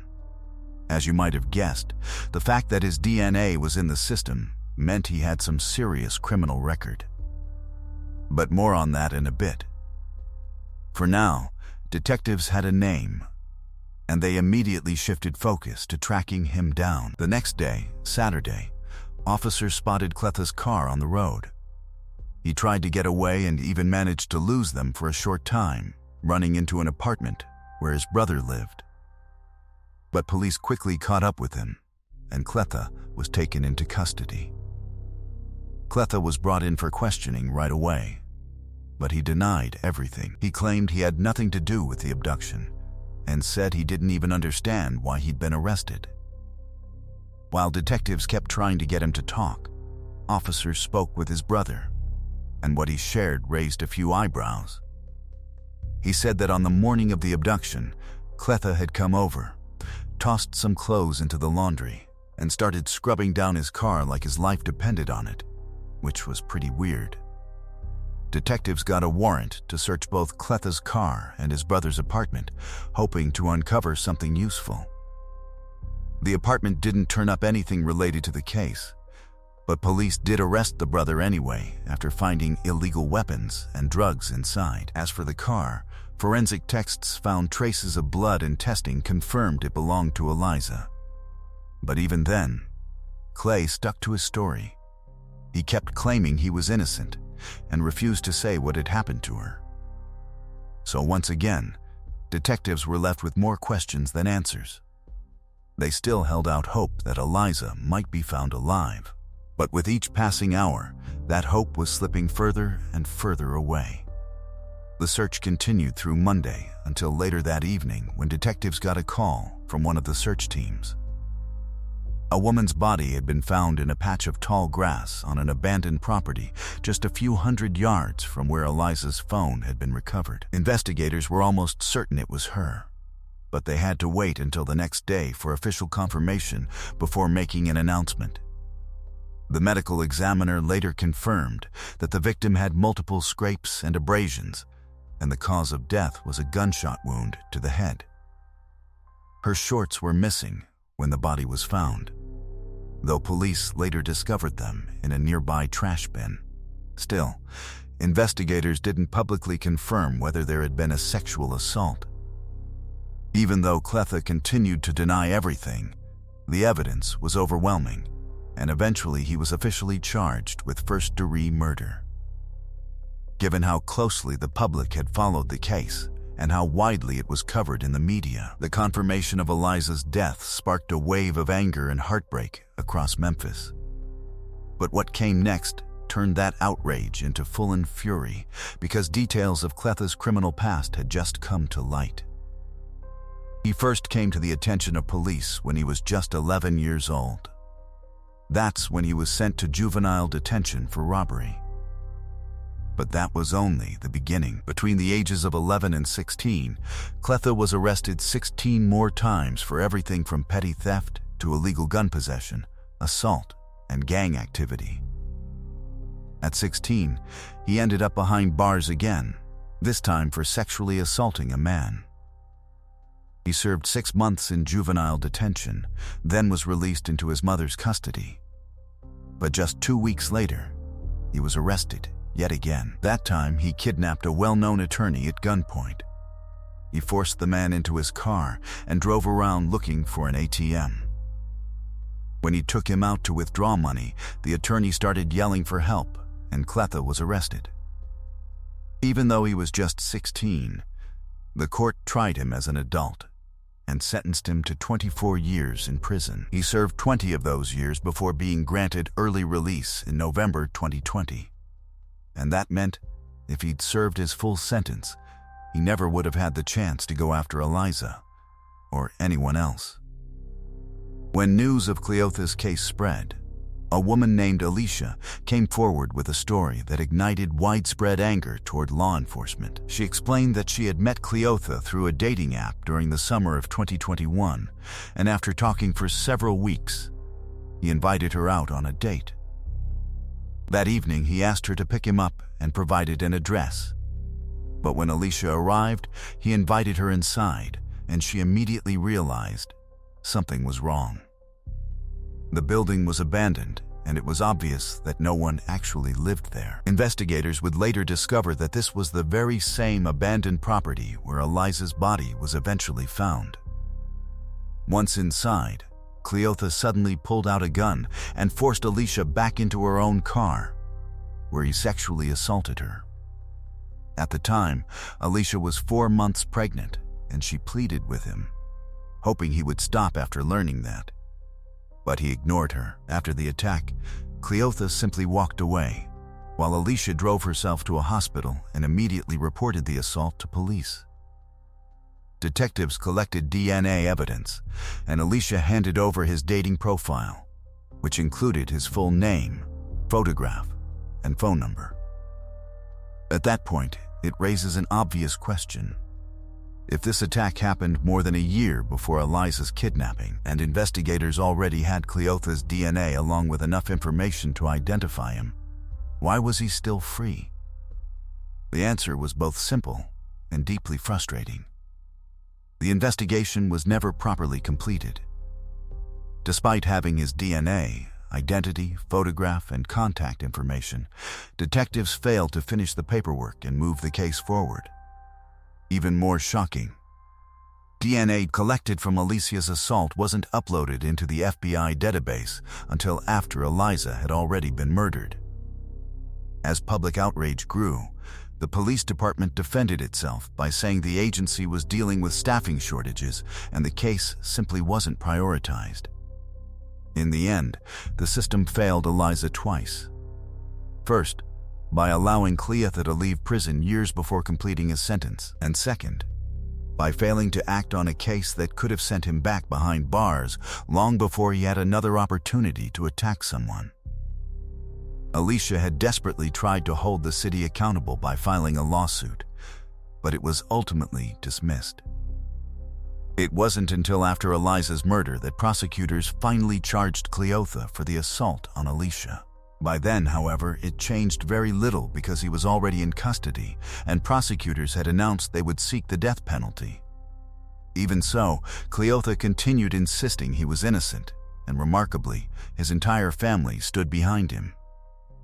His mother publicly claimed she believed he hadn't killed anyone because he told her he was innocent, describing him as a caring and good-hearted man.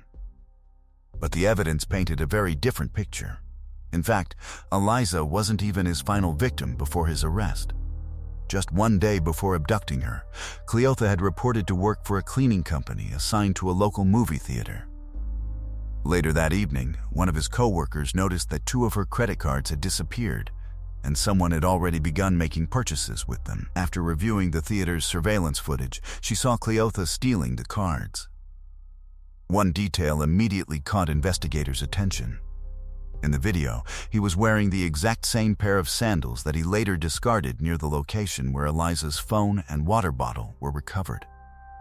Unfortunately, the theft wasn't reported before Eliza's abduction, so those charges were only added to his growing list of crimes after her murder.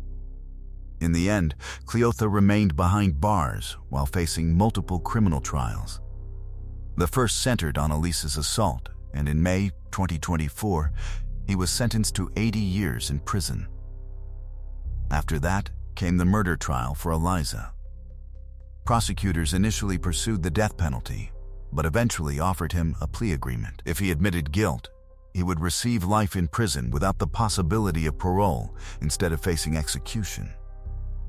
After weighing his options, Cleotha accepted the deal. In October 2024, he was formally sentenced, ensuring he would spend the rest of his life in prison.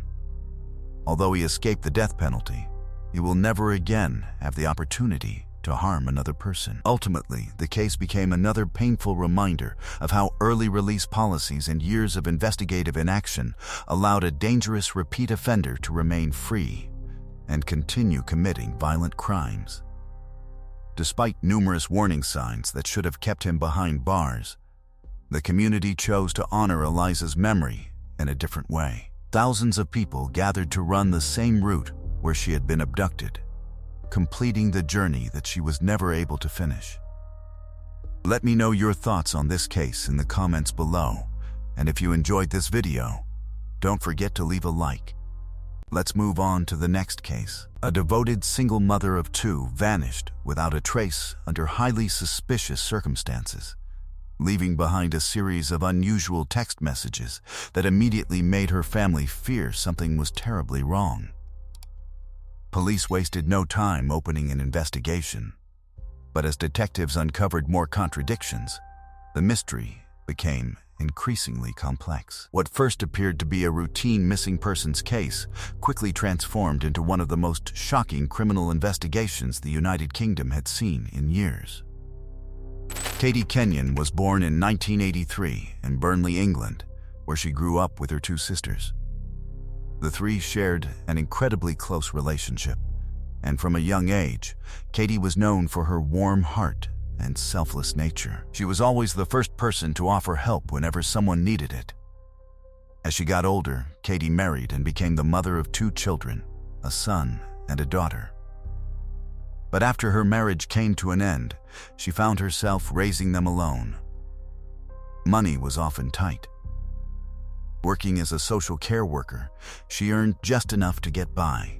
Yet despite the constant financial pressure, Katie always made sure her children were cared for and never went without. On the morning of April 22, 2022, Katie went through her normal routine, getting the kids ready before sending them off to school. Then, around midday, her mother received a text message that instantly felt wrong. Katie claimed she needed to step away for a while to focus on her mental health. Alarmed, her mother immediately tried calling, but every attempt went straight to voicemail. She knew Katie had struggled with anxiety for years, but walking away from her children without any warning was completely unlike her. She quickly contacted Katie's sisters, and none of them believed the message was genuine. They rushed to Katie's home, where they noticed her car was missing. Using a spare key, they went inside and found almost all of Katie's belongings exactly where she had left them. Aside from her handbag and mobile phone, everything else was still there. The situation simply didn't make sense. Later that afternoon, Katie's children returned home from school and revealed they had also received messages from their mother. In those texts, Katie claimed she needed treatment so she could become a better mother and asked them to contact their father to look after them while she was gone. The family became even more convinced something wasn't right. The wording sounded nothing like Katie, and one particular detail immediately stood out. In every message, the word "while" had been misspelled, even though Katie was known for writing carefully and rarely making spelling mistakes. Then, Katie's son mentioned something even stranger. He had received a message on social media from Andrew, Katie's former boyfriend. Andrew claimed Katie had admitted herself to a clinic and asked him to take care of her dog until she returned. To Katie's family, the explanation made very little sense. Katie and Andy had shared an unstable relationship for years, constantly breaking up and reconciling, but as far as anyone knew, they were no longer together. It seemed odd that Katie would supposedly confide in Andy while saying nothing directly to her own family. Even more confusing, Katie had mentioned Andy in the messages sent to her children, saying that if their father couldn't care for them, Andy would. One of Katie's sisters eventually managed to reach Andy by phone. He claimed he hadn't seen Katie since the previous day because he had been working all morning. According to him, around 2 in the afternoon, Katie texted saying she planned to leave her car outside his house, posting the keys and her bank card through his letterbox. Andy explained that Katie owed him roughly £6,000 after he had previously paid for treatment related to her anxiety, and he believed leaving the car was simply her way of settling the debt before checking herself into a clinic. He insisted nothing about the messages had seemed suspicious. Katie's sister wasn't convinced. She and her boyfriend drove straight to Andy's house. Sitting outside was Katie's car, and through the windows they could clearly see her handbag and several other personal belongings still inside. Their suspicions only grew stronger. They repeatedly knocked on Andy's door, hoping to speak with him in person, but he refused to come outside and instead told them to leave. Katie's sister couldn't understand why he showed so little concern about her disappearance, or why he seemed so unwilling to cooperate. Eventually, her boyfriend threatened to force the door open, prompting Andy to call the police himself. When officers arrived, Katie's sister explained why the family believed Katie would never willingly abandon her children and pointed out that her vehicle was still sitting outside with all her possessions inside. Police then spoke with Andy, who repeated exactly the same story he had already given over the phone. He even allowed officers to search both his house and his work van, but investigators found nothing immediately suspicious. Although they left without making an arrest, detectives officially opened a missing persons investigation. They contacted hospitals and mental health facilities throughout the area, hoping Katie had voluntarily admitted herself somewhere. but none of them had any record of her. The following morning, investigators began piecing together Katie's final movements, naturally focusing on Andy's house, where her car had been discovered. Detectives soon located surveillance cameras nearby and reviewed footage recorded over the previous 2 days.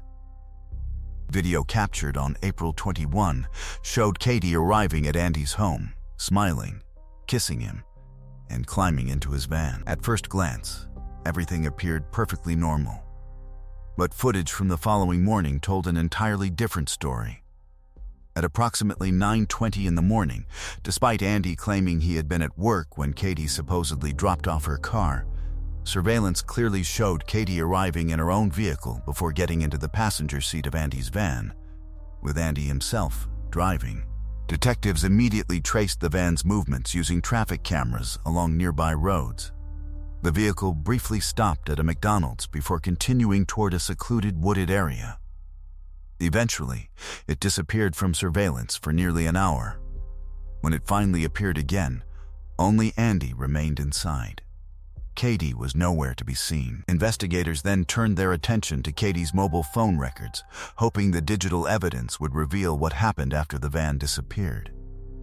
Her phone initially connected to towers near her home before moving toward Andy's neighborhood. From there, its movements matched the exact route taken by Andy's van. However, the data revealed something crucial. Katie's phone traveled back inside the van after Andy left the forest alone. Katie herself never returned. Detectives also discovered that the suspicious text messages sent to Katie's family had all been transmitted after Andy arrived back at his house. Phone records showed they originated from there, directly contradicting his entire story. Armed with that evidence, police returned to Andy's home. The moment they stepped inside, something immediately caught their attention. Despite the mild spring weather outside, the house was unbearably hot because Andy had kept his wood-burning stove running continuously. Detectives immediately suspected he had used it to destroy evidence. Although only ashes remained, they arrested Andy and brought him in for questioning. Surprisingly, he remained calm throughout the interview, insisting Katie had voluntarily checked herself into a clinic. When detectives challenged him with inconsistencies, he stopped answering questions altogether and demanded a lawyer. With few other options, investigators launched an enormous search operation across the forest, where Katie's phone last registered before Andy returned alone. The search covered nearly 25 square miles of difficult terrain. Officers from multiple agencies joined the effort, supported by helicopters, thermal imaging equipment, drones, divers, specialist search teams, and countless volunteers. It became one of the largest searches the town had ever seen. Even so, the area proved too vast to search effectively until police received an important tip. Someone reported seeing Andy's van parked in a specific part of the forest around the time Katie disappeared. Investigators narrowed their search dramatically, reducing it to a much smaller area. Meanwhile, detectives confronted Andy again with the surveillance footage and phone records. This time, he changed his story. He admitted driving Katie into the woods, but claimed they had gone there simply to enjoy a picnic. According to Andy, Katie often wrote down her thoughts before burning the pages as a symbolic way of letting go of her worries. He insisted that was exactly what happened that morning before he drove home, leaving Katie behind alive. Detectives didn't believe him, but without finding Katie, they still lacked definitive proof. As the search continued unsuccessfully, investigators dug deeper into Andy's relationship with Katie.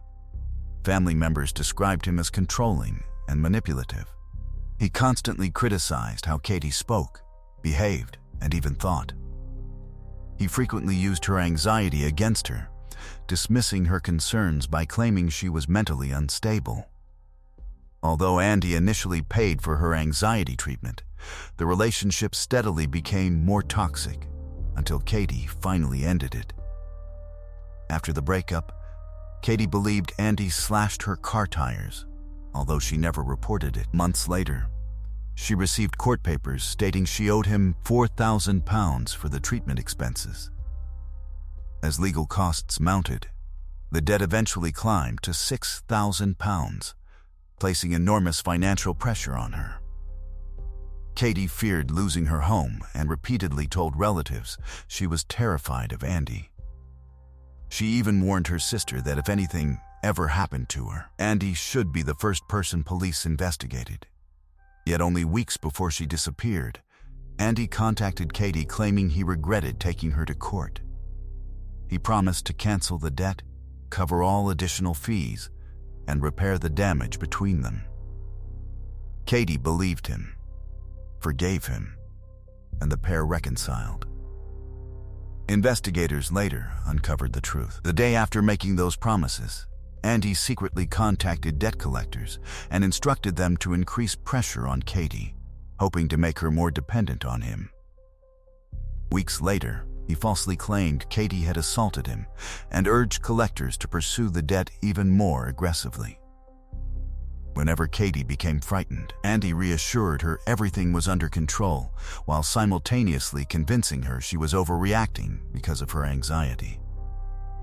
Detectives soon realized they were dealing with an extremely manipulative individual who had spent years psychologically controlling the people around him. Friends and acquaintances confirmed the same pattern of behavior. Even so, police still had no idea where Katie was. Then investigators received another breakthrough. A local resident reported that the morning after Katie disappeared, Andy unexpectedly visited his home asking a bizarre question about when garbage bins in the area were last emptied. Officers immediately searched the nearby trash and made a horrifying discovery. Inside one garbage bag were Katie's blood-stained sandals. DNA testing confirmed the blood belonged to her. At that point, investigators officially charged Andy with murder, although Katie's body was still missing. After being charged, Andy once again changed his story. This time, he claimed the picnic had ended in a tragic accident. According to him, Katie jokingly challenged him to throw a hatchet at a soft drink can she was holding. He insisted she unexpectedly leaned forward just as he threw it, causing the hatchet to strike her in the back of the head. Detectives rejected the explanation immediately, but Andy finally revealed where he claimed to have buried her body. He said panic set in after the accident because there was no phone signal, so instead of seeking help, he buried Katie in a shallow grave, marked the location with a plastic bag tied to a stick, and planned to return later. He also admitted burning Katie's phone and several personal belongings in his fireplace before throwing the remains into a garbage bin. When forensic specialists searched Andy's house again, they discovered traces of Katie's blood inside his washing machine.